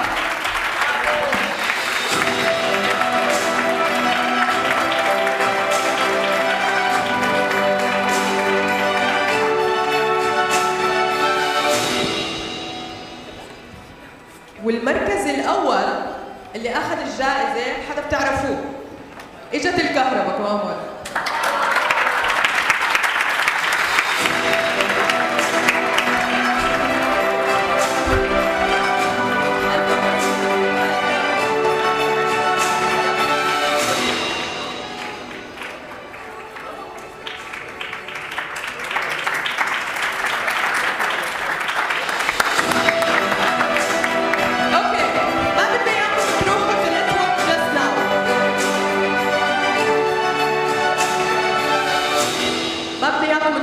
Network just now. We have a little bit of a cheer up surprise. But I want first the winner كل حدا فاز مع التشيكس يجوا لعنا للستيج. انتوا هذا معكم التشيكس الكذابين.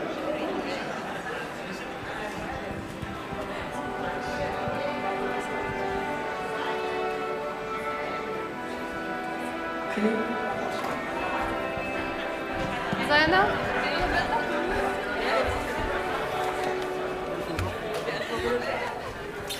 إلي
Alright, we have everyone أربع على السريع على السريع على السريع ما تستاهلوا.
It's the stuff I do for Jusoor.